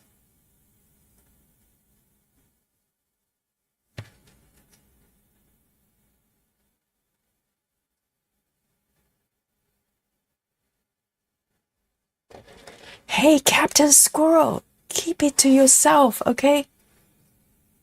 No frogs. It's a frog-free channel, okay? Captain.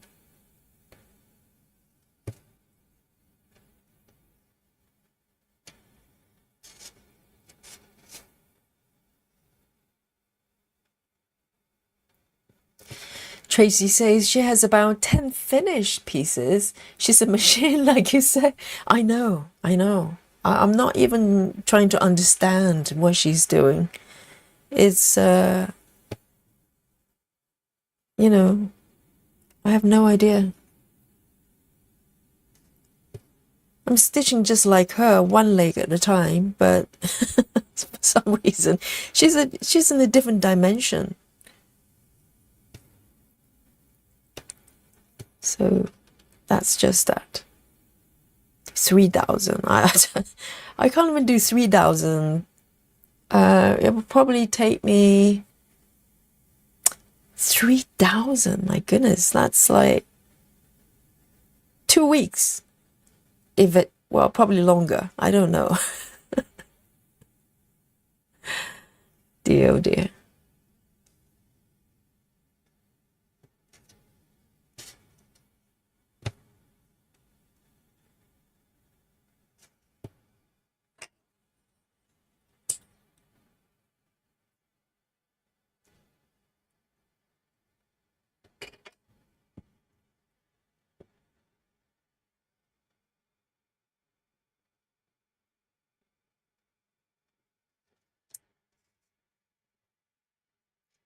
Yes, I think all stitchers need to go watch Komari because it's a nice reset. Sometimes we have certain idea about how something should be. We are big on methodologies and starting, finishing. We think it has to be done a certain way. If you go watch her, I think your mind probably will free up a lot more because you get to have a little peek of stitching in a different dimension, I think. So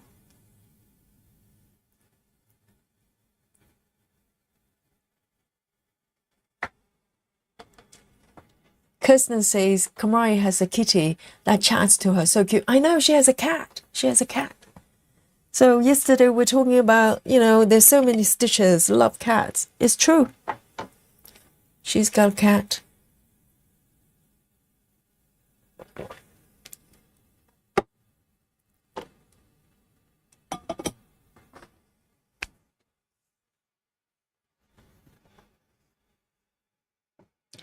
Claudia says, referring to the cooking, she says, Yogi, he is thrilled until he gets on the scale. It's been a lot of fun for us. He's Venezuelan, so I'm trying to learn how to cook foods from his home. What kind of cuisine is it then? Is it Mediterranean? Kind of Turkish-ish? No? I'm not that well versed in cuisine of that area. Carla Rebello, hello. Welcome.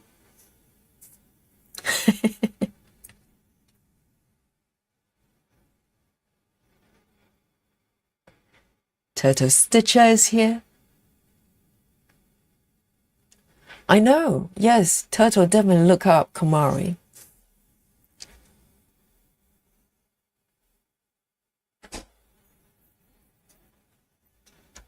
Let's have a look. And I really wish she didn't remove that video of that view from the bottom of her work, because it's so interesting to watch. I don't know why she removed it, because I went back trying to look it up. I couldn't find it anymore. Because you probably wouldn't believe it until you see it. It can be done that way.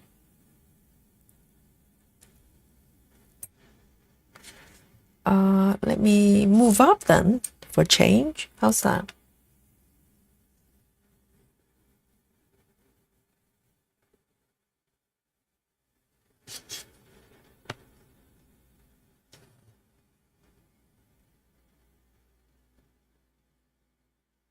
Okay, so this is not Komari, not Komari's speed, okay, guys? You know, manage the expectations here. This is not Komari speed. We're in a different dimension. Oh no, this is, which one is it? Is the other one?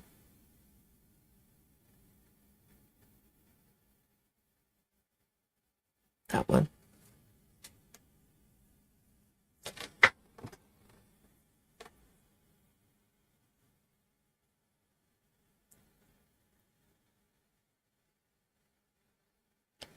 Kirsten says, you should watch a video showing the tambur embroidery done in India by embroidery houses. Their speed is honestly jaw-dropping. I suppose, yes, I'm sure. Professional stitches, or I actually follow a channel on my Instagram of a kind of a rug maker, but they're hand stitched rugs. It's just fascinating. A lot of old ladies, they just sit there under the sun. It's beautiful. I think it's in Italy or something like that, countryside, and they just sit outside with a beautiful view, and they just make rugs, hand woven. And they're really, really fast and professional.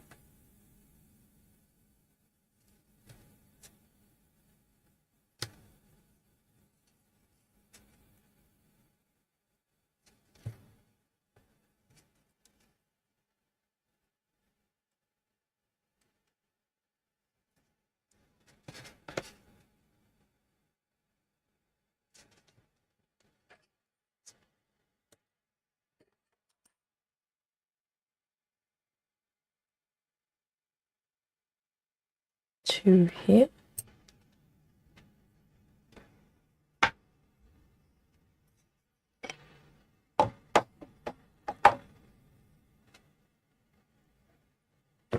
Right, Claudia says it's South America, from the north part of South America. Okay, lots of really bright tropical flavors, not spicy, lots and lots of different sauces.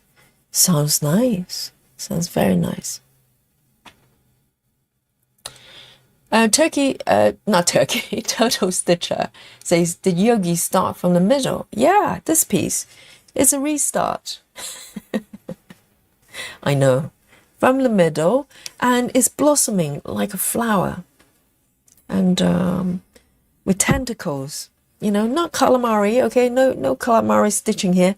But it's a little bit shaping into kind of starfish, because originally I started from the middle, and it was more like a windmill. So someone gave it a name, it's a windmill method, but now it's turned into starfish. But now I'm going to clear all the threads here, so it's going to be just kind of blossoming outwards in no particular direction.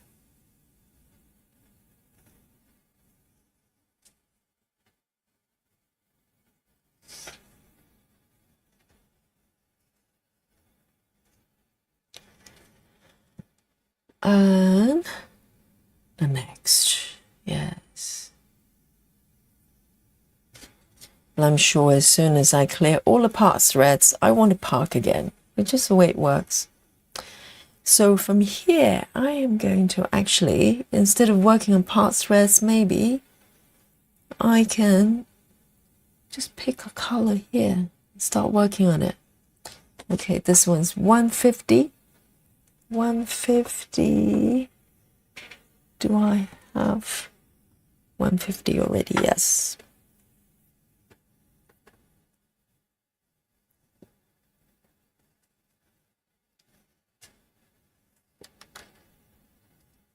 No.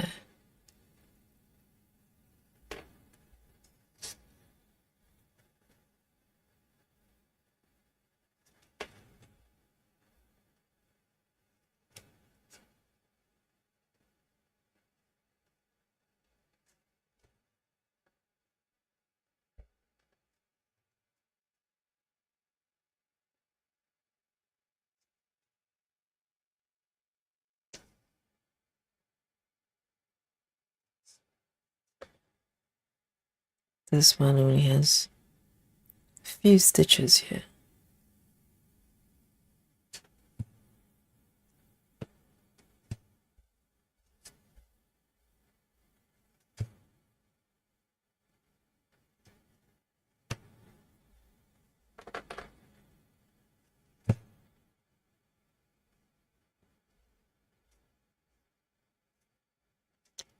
Night, Chloe. Chloe's having an early start tomorrow. And thank you, Chloe. Yes, I really like the way it's all the stitches are forming. So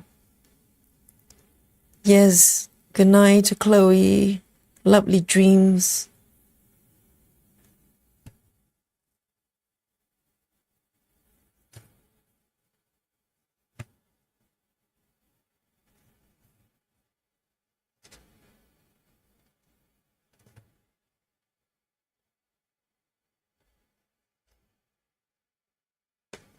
And here.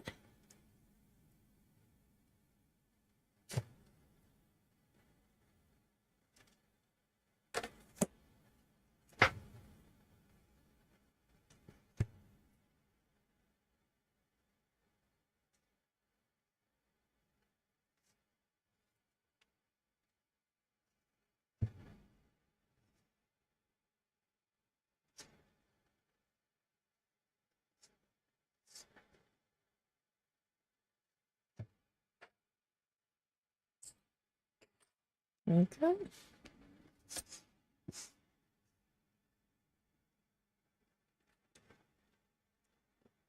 I pick the next one here. Probably it's nice to kind of start filling up this area. It looks really pretty, this area.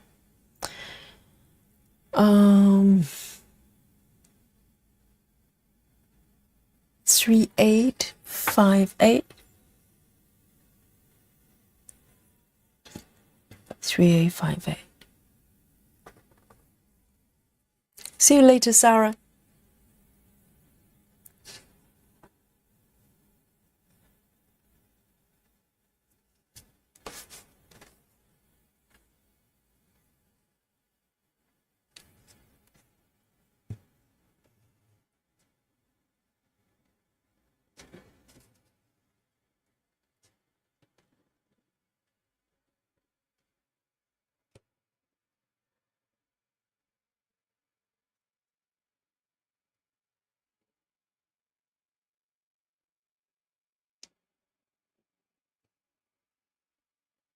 You know, when I was trying to figure out what fabric count I wanted to do for oh dear, for the traveling library piece, at one point when I was working on this piece, at one point I was convinced I was going to do a traveling library on 20 counts, because I really enjoy this fabric and the stitch size. And yeah, at one point I thought, well, I'm going to get the 22 counts, 20 counts. But I looked around for the sizes, kind of different cuts that I could buy. And it was actually quite hard to find a version that actually fits the traveling library. And then I stitched a little bit of 28 counts, and I thought, oh, I love 28 counts. So I decided to do it 28 counts. But at one point, I was very, very tempted to do it on 20 counts.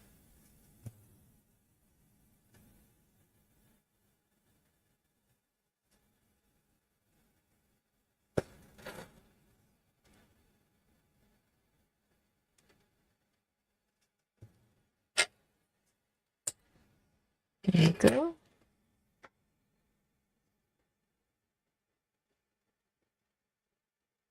Three, 8, 5, 8.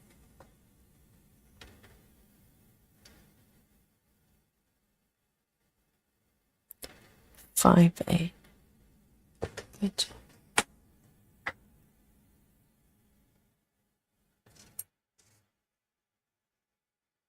See you later, River. Good to see you. Here we go. 3A30.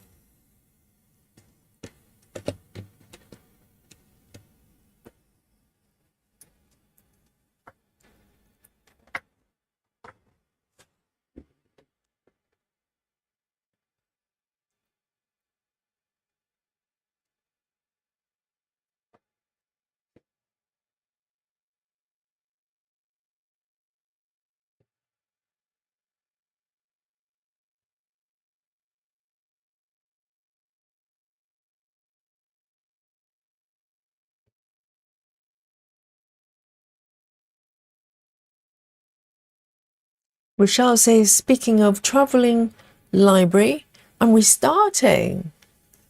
My fabric is not good quality and 28 count isn't working for me. I ordered 25 and 22, fingers crossed. Right. And how far did you go before you decided to restart? But I think it's still early enough to restart. Absolutely. If you're not happy with it, rather than kind of just charging forward, hope for the best, you just restart. It's quite okay.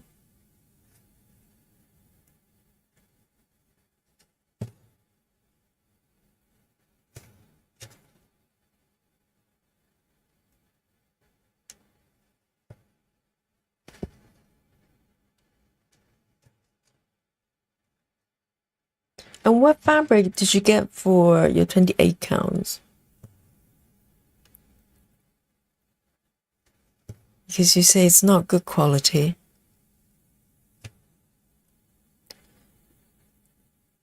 You didn't get the cardboard fabric, did you?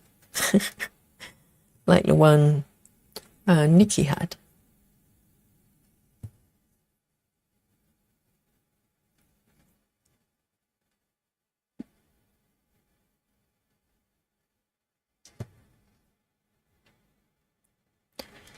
Two more over here.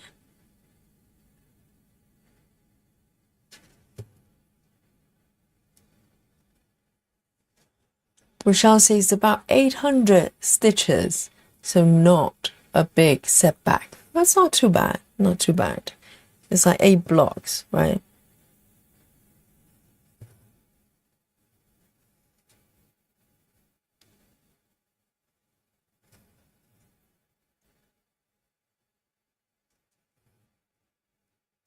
You can always do some tests, before you commit to it.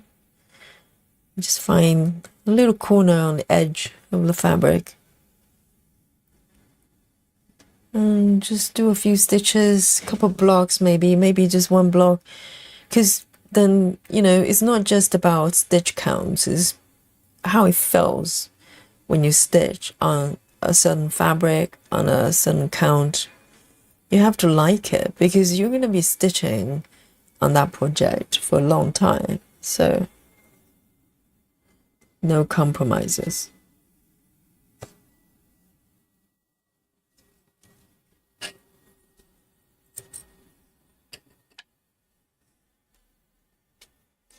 Three A 30.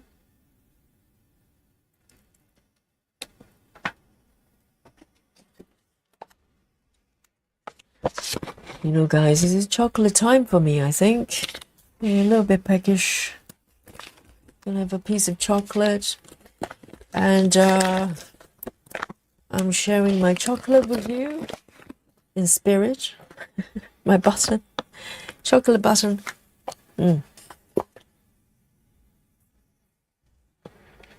Delicious. I prefer this than Turkish delight, I have to say.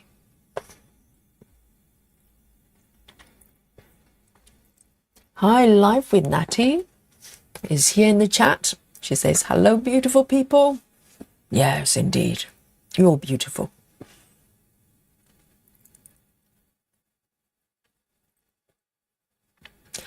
Oh, Rochelle, so you've got one of the cardboard, like really stiff ones.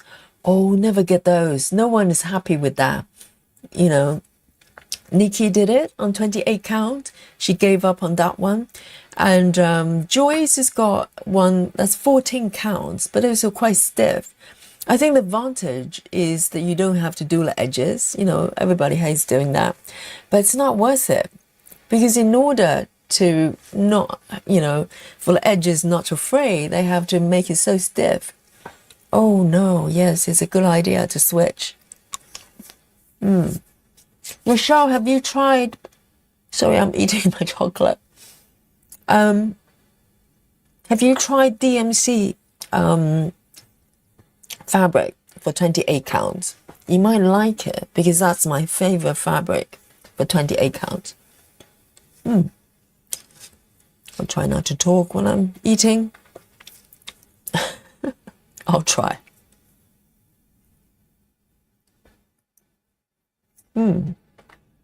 Delicious. Susan says, wasn't it Joyce who did the origami boat with a stiff fabric? I know. I think she didn't even try to stitch on the 14 counts for Joyce. At least Nikki tried and she gave up on it. But Joyce just got the fabric, decided it just wasn't worth trying. And she did origami and created a beautiful boat with the fabric. I think that boat probably is waterproof and will probably float and save lives. That's how stiff the fabric was.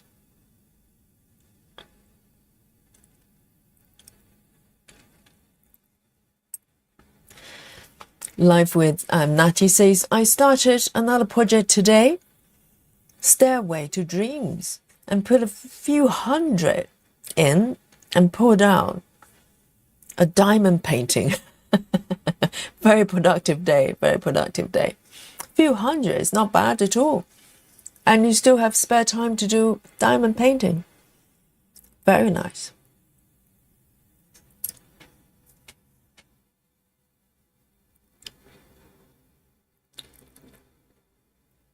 Okay, the next one, 3688. Oh, the chocolate hit the spot. Yes. Sometimes I just feel like a moment of peckish. Then I feel like I just need something. So a couple of pieces of chocolate just does the trick. Very nice. 3688. 3688. I need a new piece.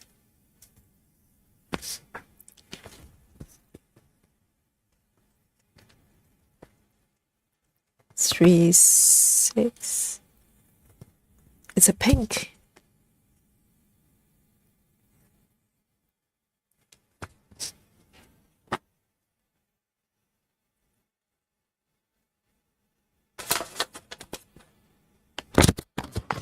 Rochelle says, I think it's regarding the 28 count.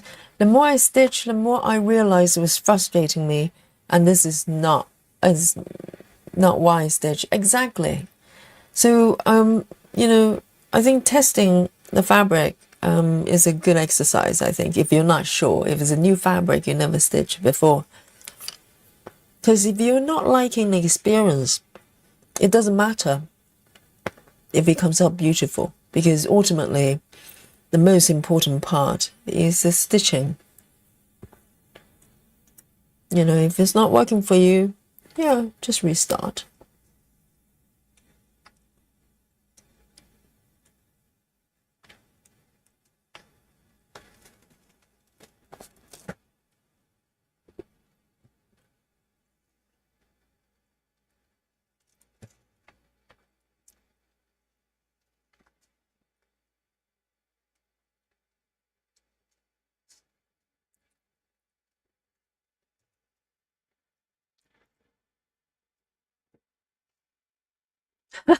Rochelle, thank you.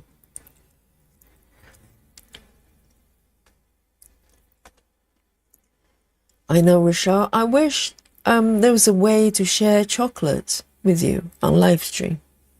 Maybe the technology will catch up at some point that I can just, deliver my chocolate buttons to you live here.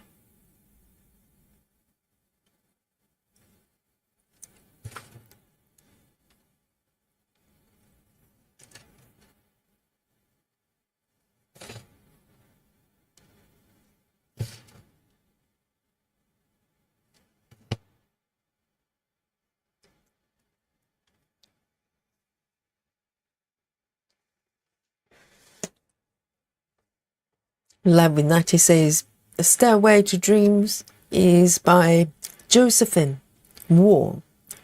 The top is all 310. So it was easy stitching, or maybe very hard if it's all 310. And Natty says, she's my 23rd start in the past 3 or so weeks. What? Natty, are you saying that you started 23 webs in the past 3 weeks? I want to make sure I read it correctly, not 3 years.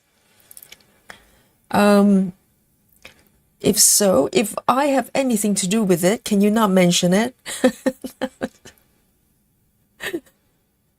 Yes, nothing to do with me.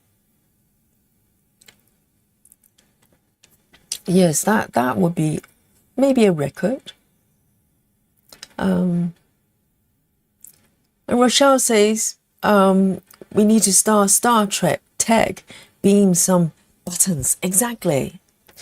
Where's the high-tech technology, NASA technology, when you need it? You know, like some sort of teleporter that I can just teleport my chocolate to you instantly. That's the kind of technology we need.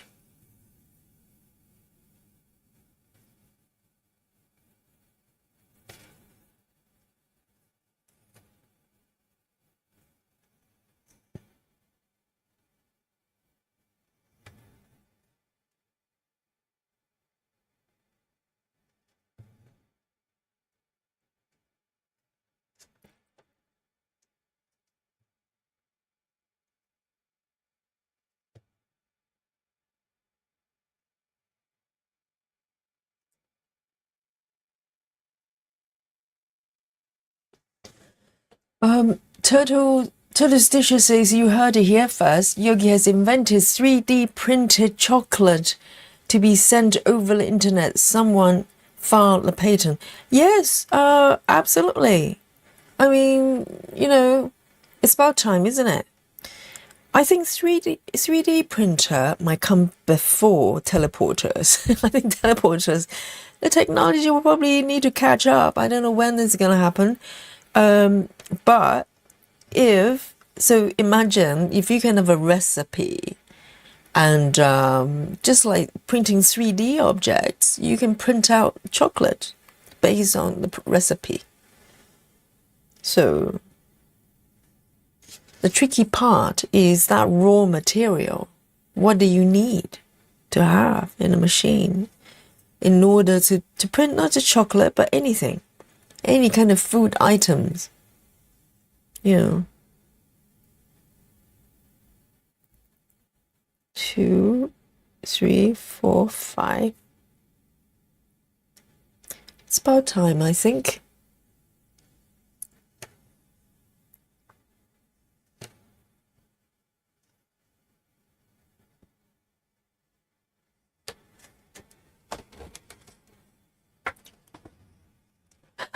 Natty says 3 weeks or 4 weeks.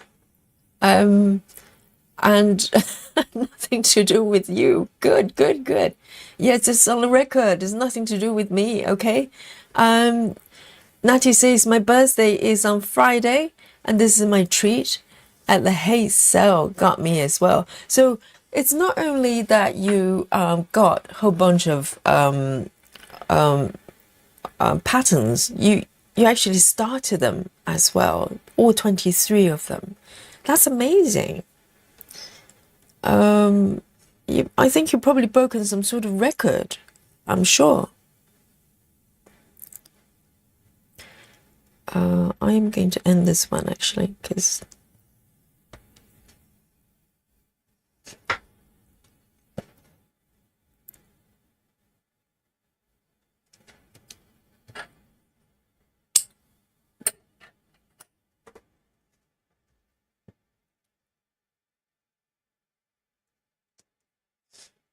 Rochelle says Amazon would try to ban it.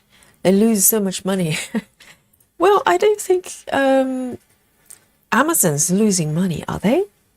But well, what they can do is, in order to print any kind of food, you probably need some sort of base material. You can't print things out of thin air, can you? Not 3D printing. So they can sell the raw material. I don't know what that would be. That would, allows the printer to print out any kind of food.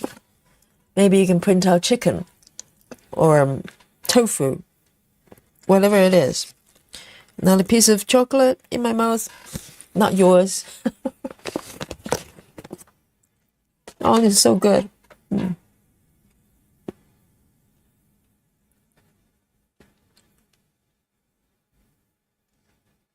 Claudia says, good to know I'm not alone. Spend half the stream looking for patterns other people mentioned. I know it's terrible, isn't it?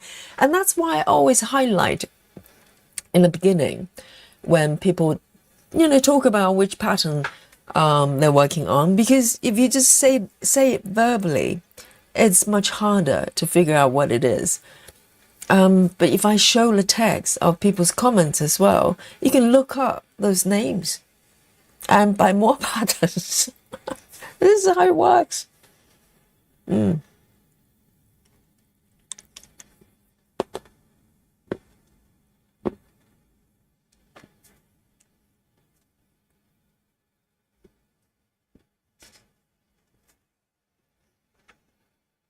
Oh, Irene says, like Willy Wonka was doing the old film where he was trying to teleport chocolate through TV. Really? I watched the one with Johnny Depp, and I can't remember much of it. I've never seen the old one. I don't know which one that is. Maybe that's the old one. I don't know. Because there's a new one done by another actor. What was his name? I can't remember. French American. Name escapes me. So, and Nati says, I wasn't trying to break a record, but cool. Yes, I think you've probably broken it. In 3 weeks, 23? I don't think that happens that frequently. And Nati says, I started most of them while being on your lives. So see how many stitches I can do in your live. Ah, there you go, to keep you company. I know, it's enabling. Just watching people stitching and also see so many people in the chat talking about what they're working on. It's inspiring at the same time, you could end up getting a lot of patterns.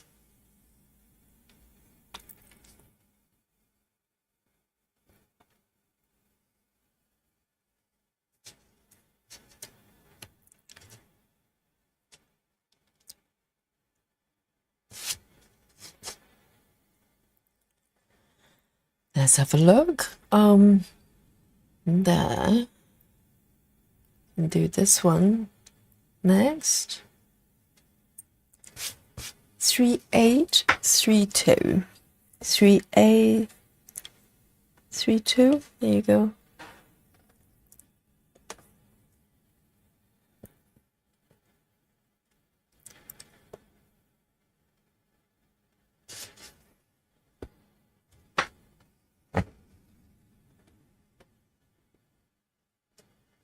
One, two, three.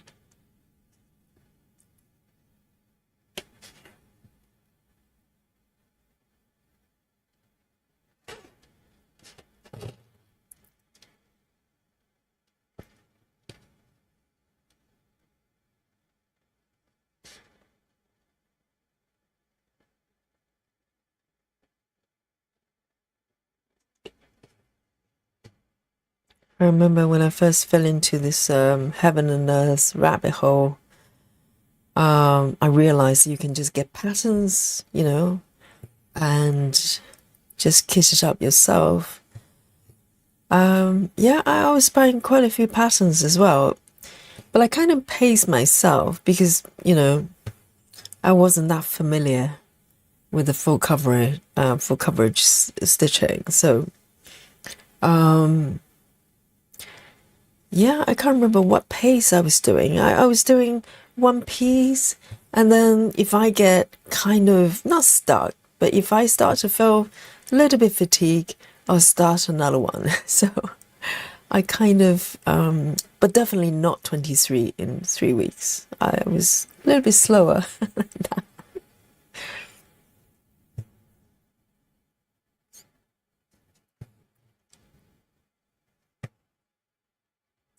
I mean, even now, if you count the projects I'm kind of working on the stream here, I would say I can't remember the total count. I haven't done the counting properly, but it's definitely I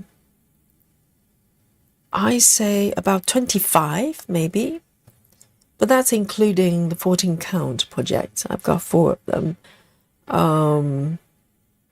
Yeah, but that's after 2.5 years of stitching.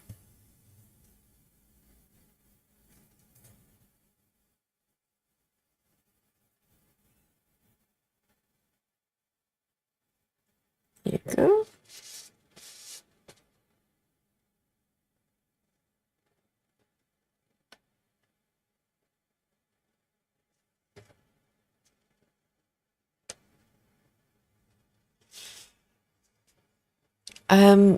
Live Renati says on your 10 hour, I started 2, but 500 on each of the most challenging ones so far is the quick stitch max color little cake shop.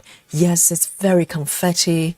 Even the quick start because quick stitch because that's the version I got initially when I spotted this pattern. There we're thinking really naively, I'm a new stitcher, maybe the regular size is too challenging, and let me do a quick stitch one. I was wrong because quick stitch is smaller. There's nothing quick about it, and particularly with this piece, it's full of confetti. I think even with regular colors, it's probably quite a lot of confetti. And no, it's it's quite challenging. It's a really, really pretty pattern, and I'm doing the max colors. But yeah, it's confetti everywhere. Everywhere. Probably one of the most confetti ones. Yes, I would say. But it's worth it.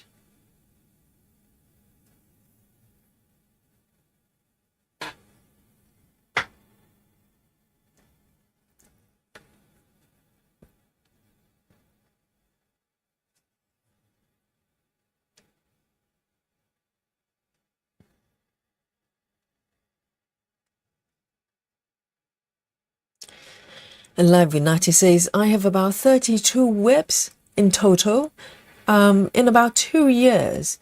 But I stopped stitching for about a year because I got pregnant back to back for about 5 months in between. I could get time and couldn't get time to do too much, I think is what that means. Yeah, I think when you get pregnant, it probably comes first. Yeah, your priority changes.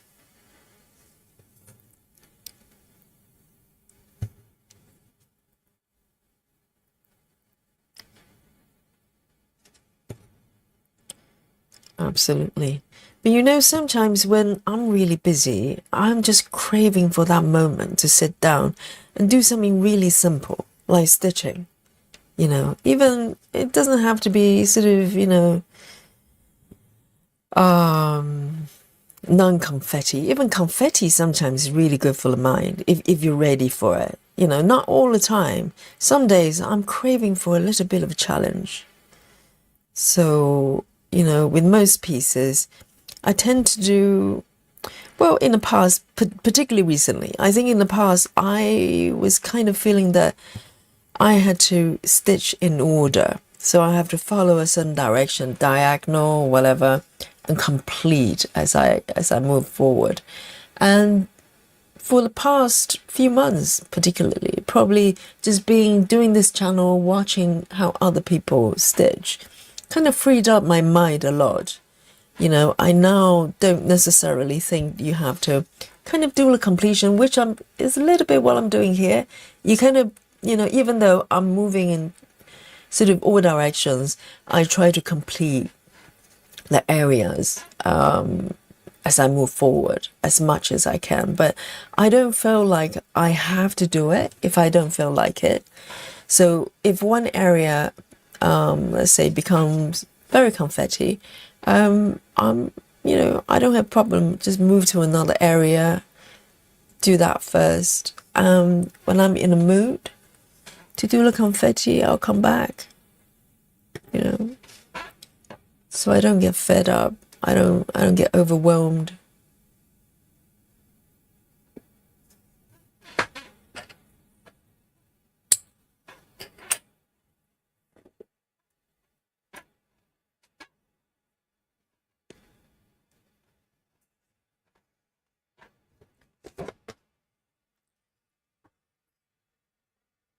A little bit of tea.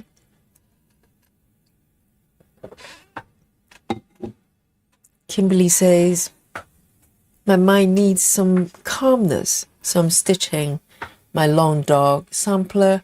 It gives me peace.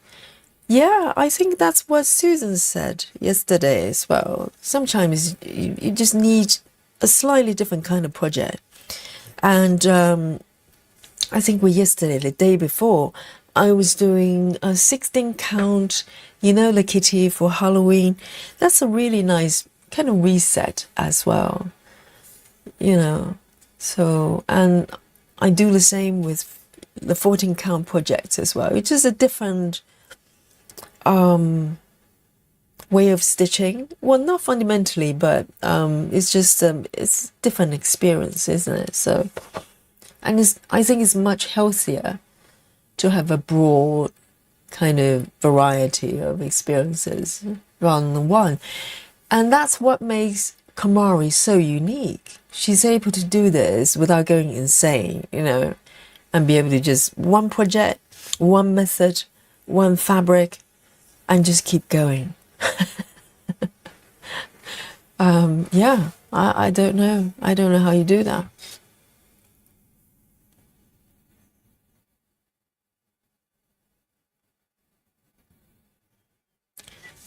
Four 414. It's a grey.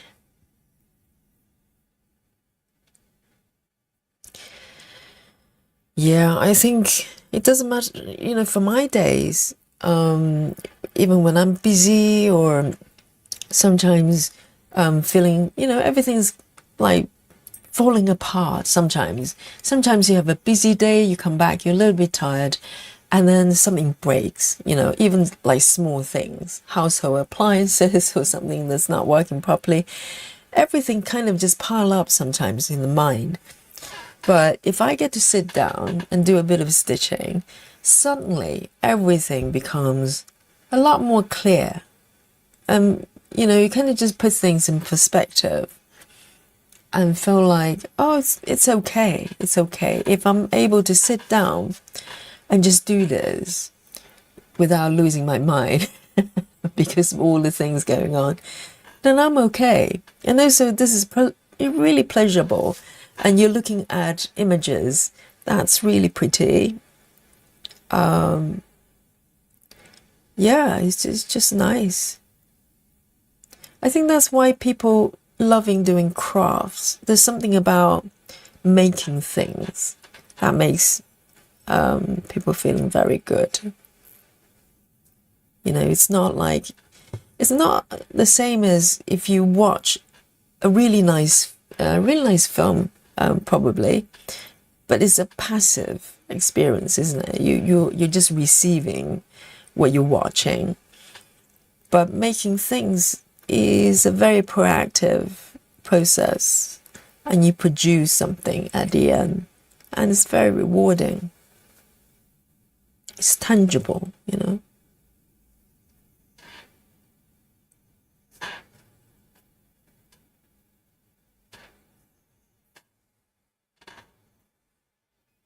Susan says, love my long dog.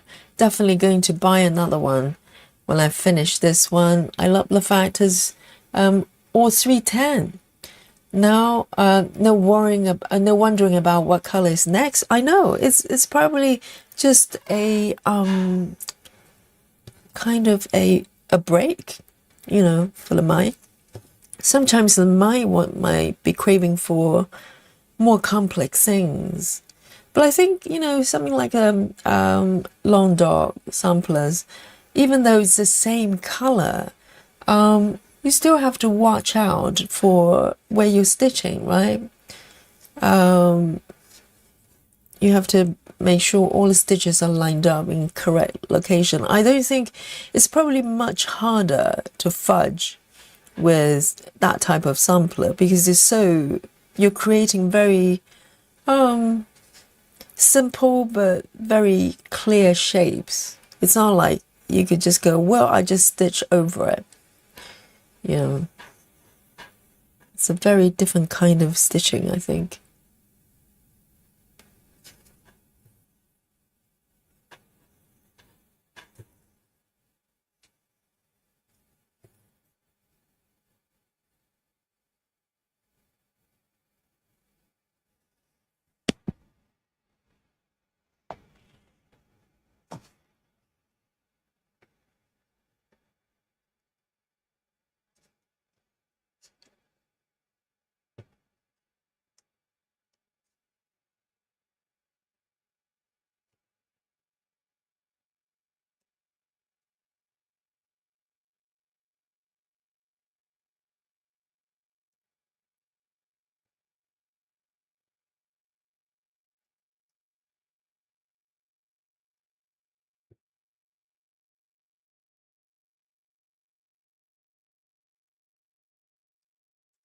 One, two.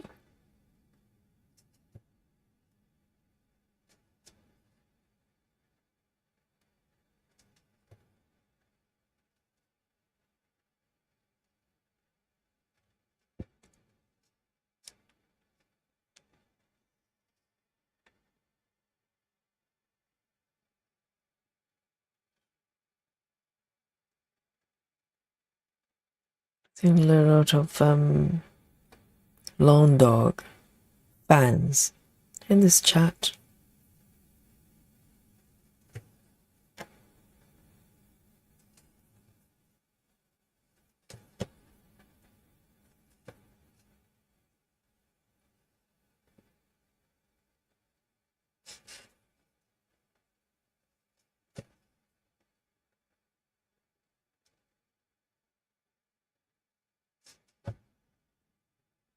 There you go.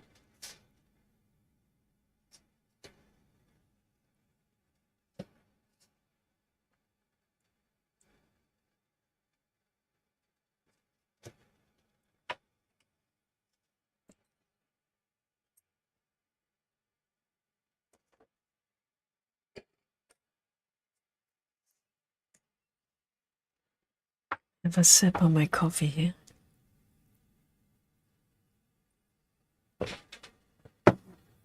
Very naughty drinking coffee at 11:15. It tastes good. Tastes really good. Right. Where shall I go next? Let me flip my pattern over. It'll probably help me to decide.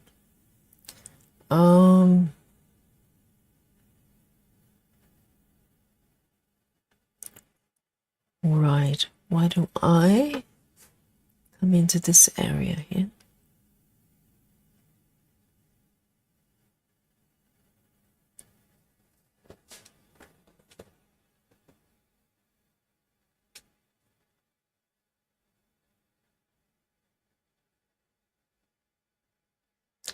3740.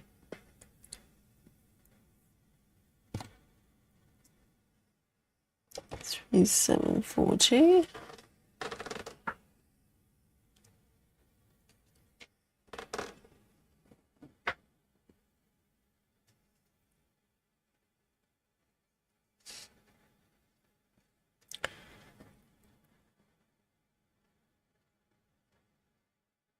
Why does it look different?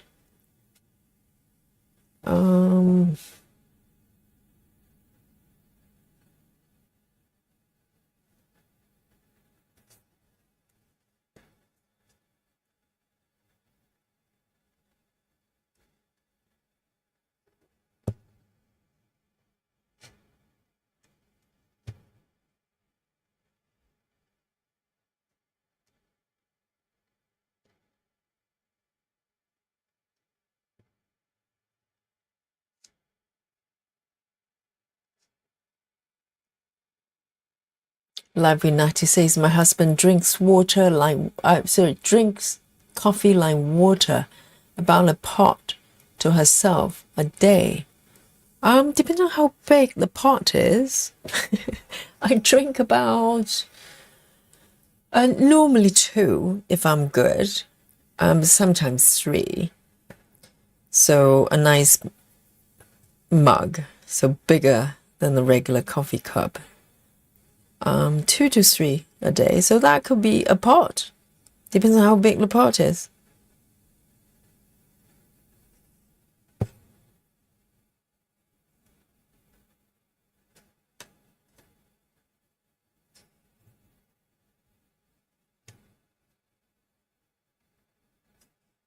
And to be honest, if I'm sleepy when I'm tired, there's no amount of coffee is going to affect me. I'll just find my way to bed. No problem.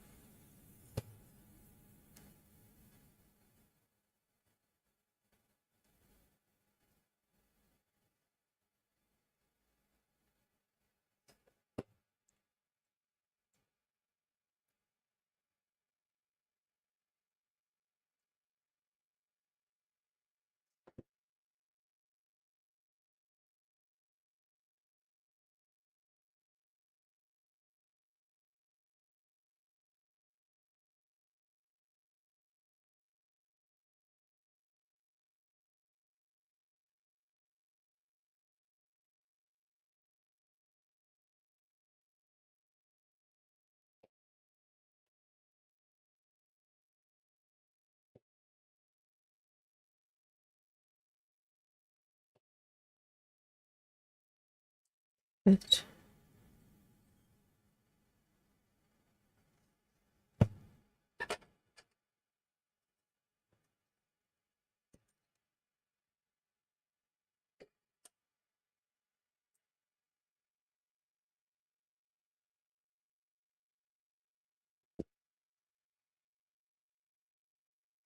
Tracy says, I made one of the needle boards that you have that hold the thread needles. What a game changer. Saves so much time and saves looking for bobbins. I just need to have 1,000,000 needles. I know, Tracy. So guys, if you don't know what Tracy's referring to, I do have a video showing my needle board, but I can just quickly flash my current one to you to have a look. Okay. So the needle board for me looks like this, to show you a little bit. So this one's big. So this one I made just a couple months ago, just for single strand CXC, because I've got a full board of all the DMC colors. That was my original board. So that's for DMC. This one I made for CXC. So what you do is Tracy is correct. You need like 1,000,000 needles. Okay, so it's not for everyone. So all the threads here they're attached to a single needle. So this is actually ironing board. Those felt based ironing board that you can buy. They come in different sizes, And this is a large size, okay, all the way I can run across here. So it's got all the 447 numbers of CXC. And so what I do is I'll thread the needle, and, you know, if for any reason I run out of stitches, and I just pop it back on the needle. So next time I'll just pull it out of the board and start stitching. I don't need to thread. I don't need to look for the floss wherever it is. It's very easy to scan. So if I have a number in mind, I just come to the first number and go, is it bigger or smaller than this number? And if it's smaller, that means it's on the row above. Is bigger, then I'll just keep going. So it's very easy to scan to spot the color, and it's so easy to make as well. I mean, this one, I'm being slightly fancy. I use a printer to print out the numbers, but you can just have a strip of cardboard. This you just stick on the board, and I just handwrite the numbers. So you don't even need a printer. So yes, Tracy, I'm so happy you've done it. And I think River has got one as well, and she loves it. And so I've got 1, 2, 3 different boards. One for full set of DMC, and one set for CXC, as you see. And I've got a smaller one for my Gecko Rouge. My Gecko Rouge has only got 104, about 150 colors. Listen to me, 150, 150 I think is small, right? But it's got 150 comparing to, like, you know, 500. So I've got a smaller board just for Gecko Rouge. So yeah, you can decide. I think it's a good idea to have a master board rather than a board for a project, because you're going to end up with quite a few. But if you have just a master one, it works for all projects of that particular thread. So Rochelle says, Yogi, that's genius. I will definitely make one of those. Keep my thread scans versus loading up card bobbin. Yes, absolutely. Particularly if you work on projects, there's more confetti. You don't feel resentful that you have to, you know, thread and unthread. You have to dock your thread somewhere, right? You have to, the leftover pieces. Sorry, I'm having chocolate in my mouth. Because a lot of times it's a leftover thread. You have to, you know, dock and park it somewhere. So there are very different ways you could do it, but I think a board like this is really easy. It doesn't really take up much time. Oh, look at my starfish.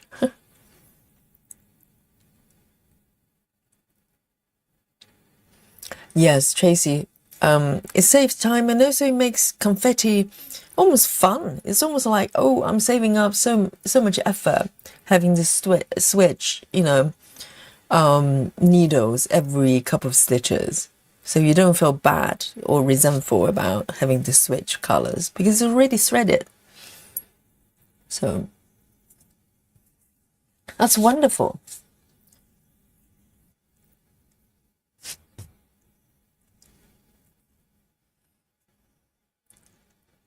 Right, next color.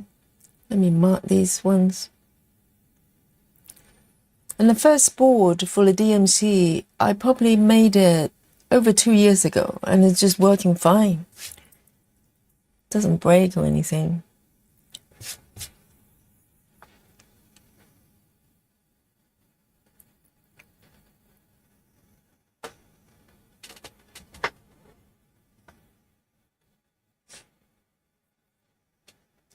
And on top of that, you probably realize, if you watch the video, it's under the video section. I have a clip there showing my board. I actually prop it on top of a desktop easel. So it goes kind of, you can adjust the angle, and you just prop the board on top of the easel and close it up, put it away, and it's really tidy.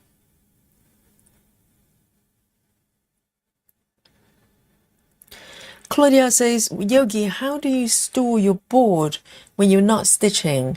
Doesn't Dolly want to play with the strings? I don't place it on the floor anywhere she can get to, and luckily Dolly is not very interested in my needle board. She doesn't try to scratch it or anything. If you have cats, obviously pop it somewhere the cats can't get to. I normally just pop it against some sort of on my bookshelf here, or against the wall somewhere. If you have a shelf, you just pop it against the wall. I was sometimes stack all three in front of each other, and they don't get stuck, or it's perfectly fine. It's very easy to manage.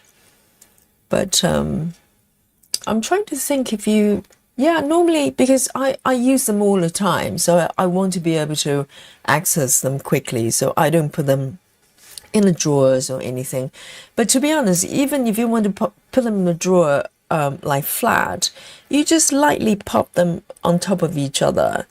It should be fine. It's like, because the bottom of a board is on top of the back of the needles. So it's not like the needle is going to pierce through the board on top. So it's very easy to manage. You just try out a few things to see what works.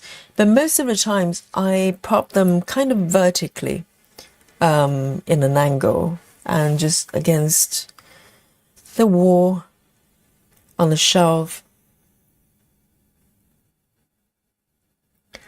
And Claudia asks, so the needles stay in pretty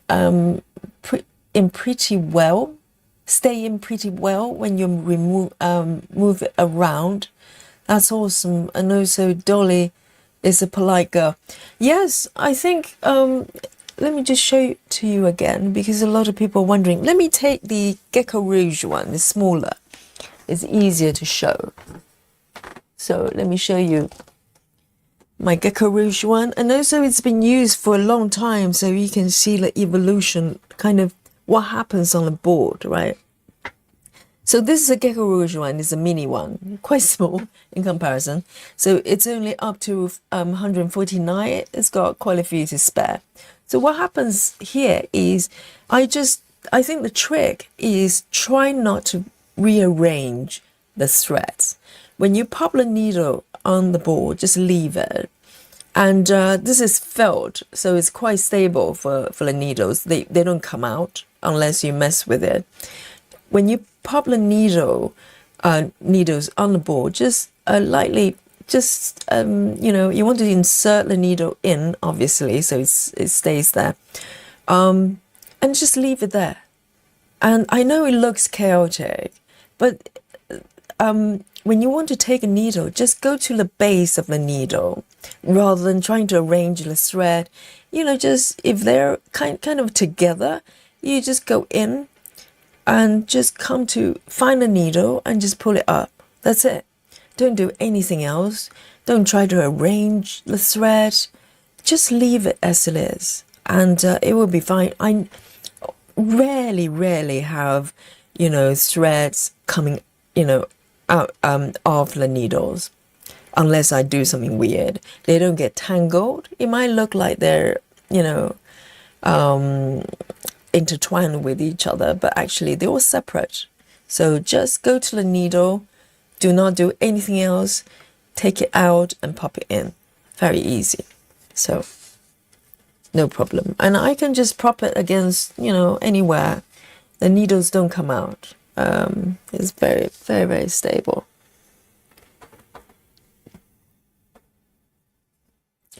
Tracy says, I have a 4.5 floor frame. I don't know what unit, 4.5 floor frame, as in inches. I don't know.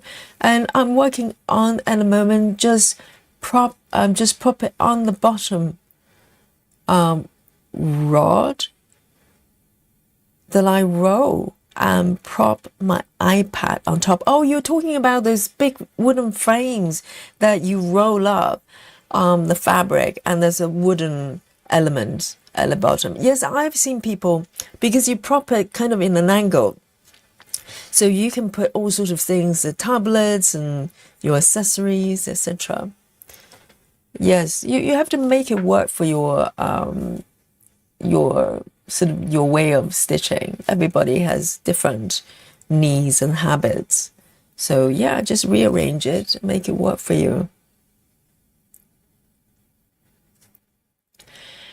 My pleasure, Claudia. Yes. It's kind of organic evolution, because I tend to think quite laterally. If I need something, I just try to find tools that does that. So I don't, I don't think like engineers. I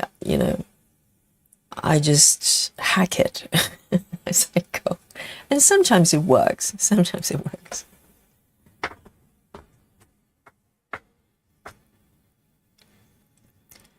And Susan Barnes says, I just bought the board off Amazon. Excited to try this needle board. I have no pets. Oh, yes. You can get those ironing boards, there's felt ironing boards on Amazon. They all come in different sizes, so it's perfect. You don't have to do anything. You don't have to cut anything.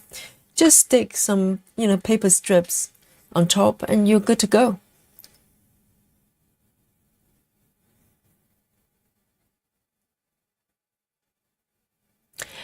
Right, Tracy. So you've got this really nice wooden frames. Yes. Ah, so Tracy has bought one ironing boards of Amazon and then cut it in half. Okay, that's nice. Yeah, they come in different sizes. So you could potentially have a smaller one, maybe one for each project if you only have 3. Okay, but if you have 23, a master board sounds like a good idea.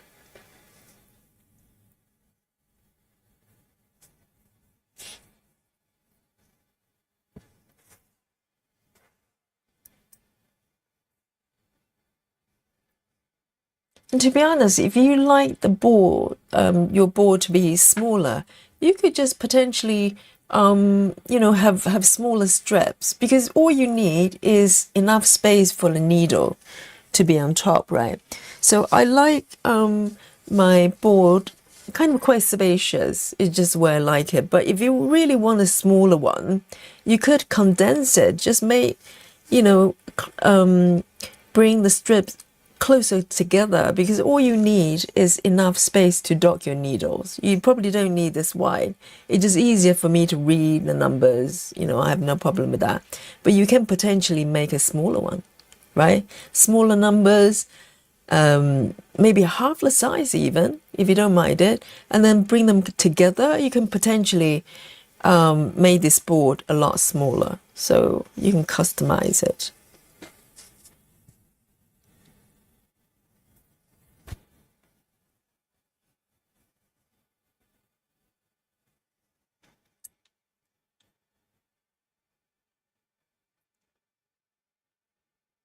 Let me pick my next color here.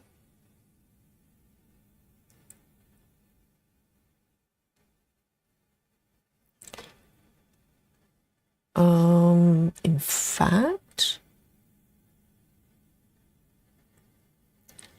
see you later, Carla. Have a good night.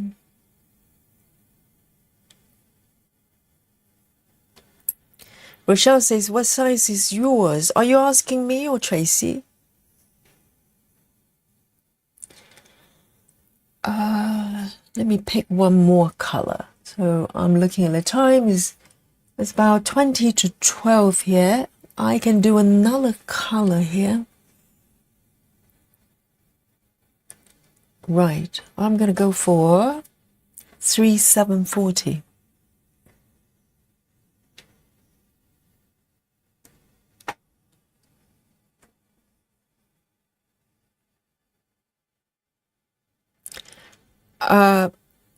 Okay, so there's a question to me, which one, the smaller one or the master set for DMC? Because I'm trying to think, the larger one, the full size one, I got the one from Amazon. I think it may be 10 by 12 inches. I have to double check, but I think it's a large one. If you go for, yes, I don't know in centimeters, I can't remember. If you give me the inches, I remember it was maybe 11 by 12 or 11, 12 by 10, something like that. And the smaller one, I think it's 10 by 10, this one. 10 by 10 or something like that, the smaller one. So it really depends on how many colors you're trying to fit in. You can potentially fit in the master set here, as I said. If you close the strips, the distance a bit closer, make the label slightly thinner, it's doable. So I like the full size because it's really nice, easier to read, and it's got the space for the thread to kind of live there, you know. But it's up to you.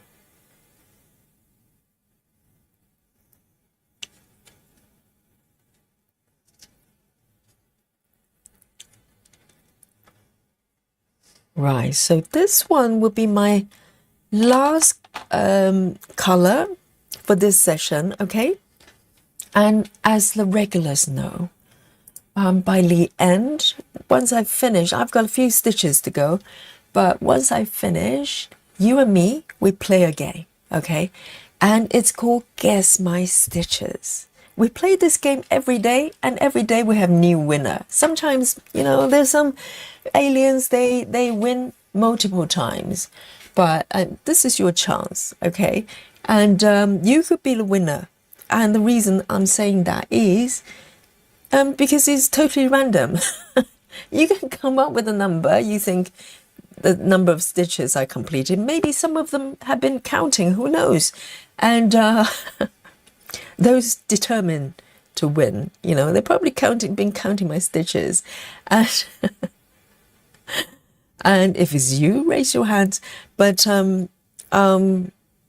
ultimately, it's for you to come up with a guess. That's why it's called Guess My Stitches, okay? Not count my stitches, guess my stitches.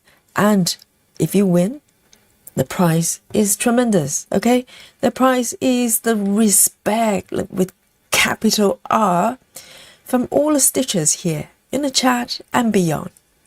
And you also get to enjoy the emoji buffet, you know, now legendary yogi buffet here.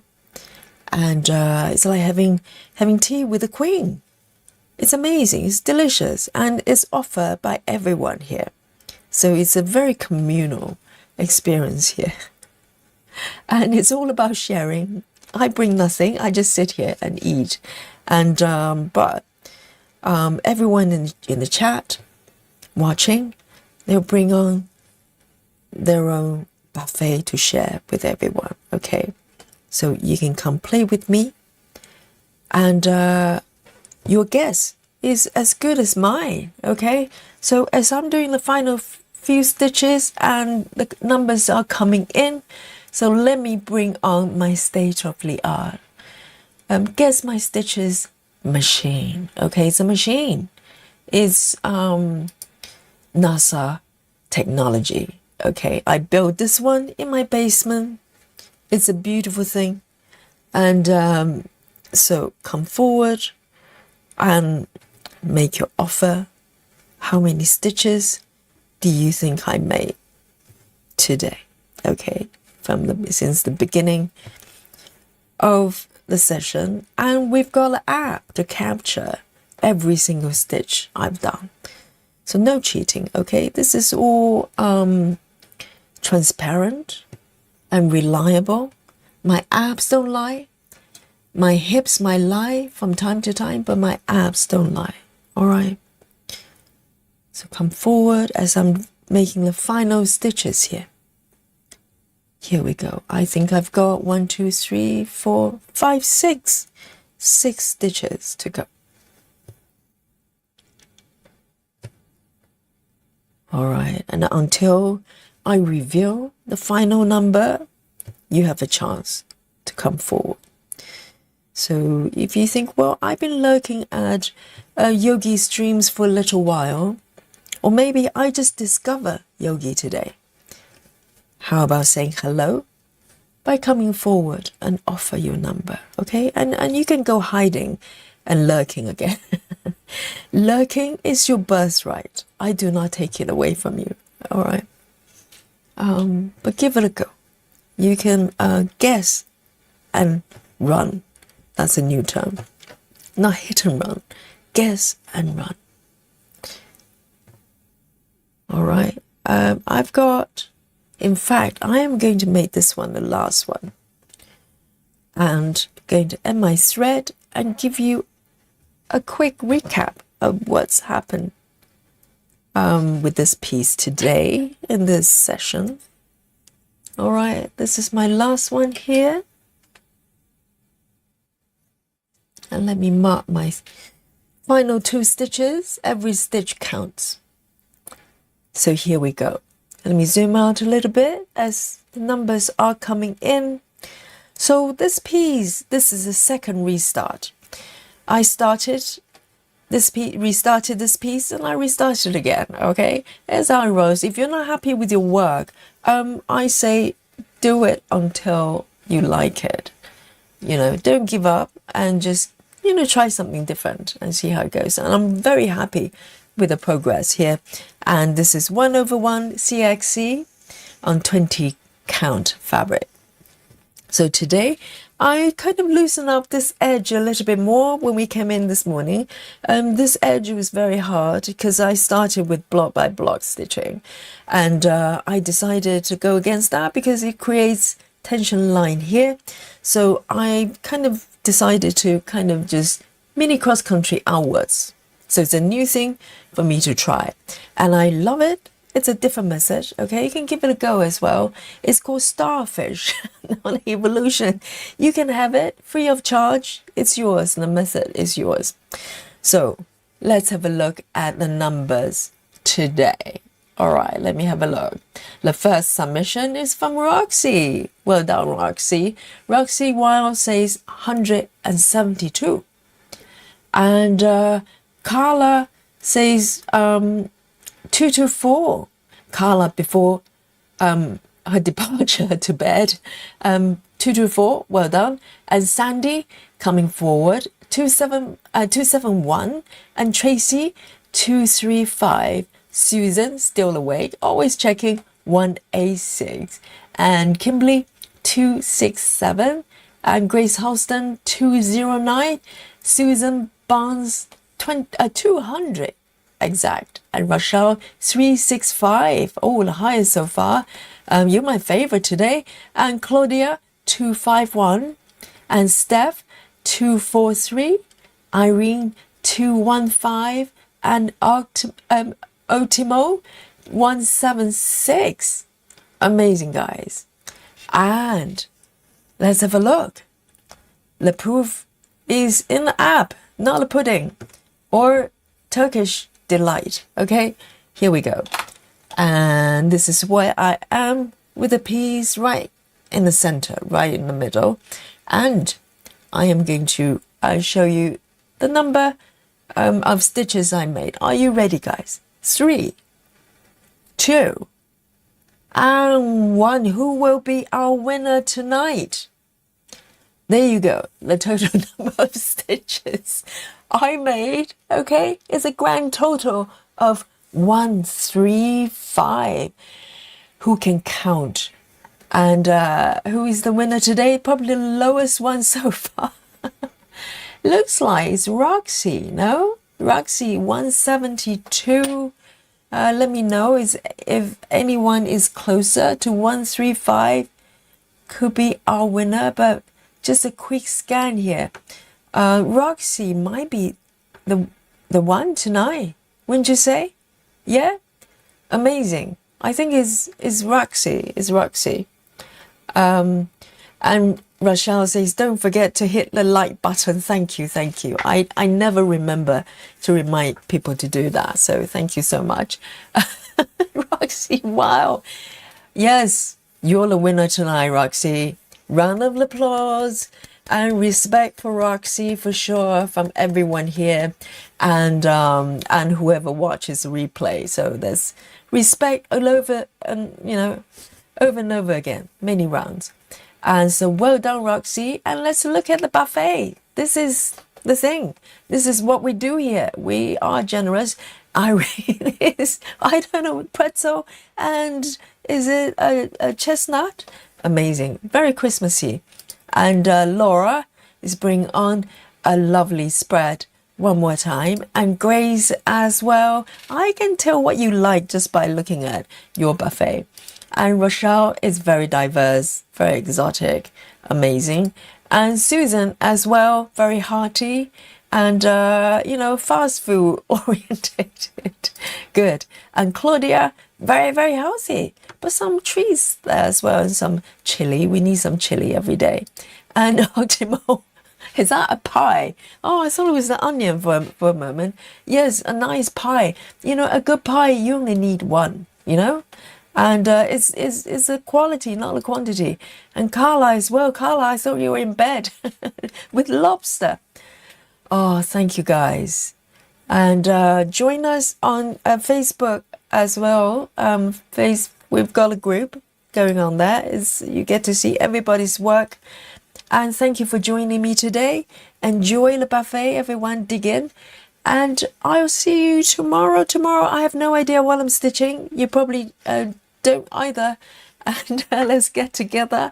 Let's chat and relax together. So from the sleepy London town, Yogi signing out. And say goodnight to you. Nighty-night, everyone. Love you all. And I'll see you in the next stream. Night-night. Night-night, everyone.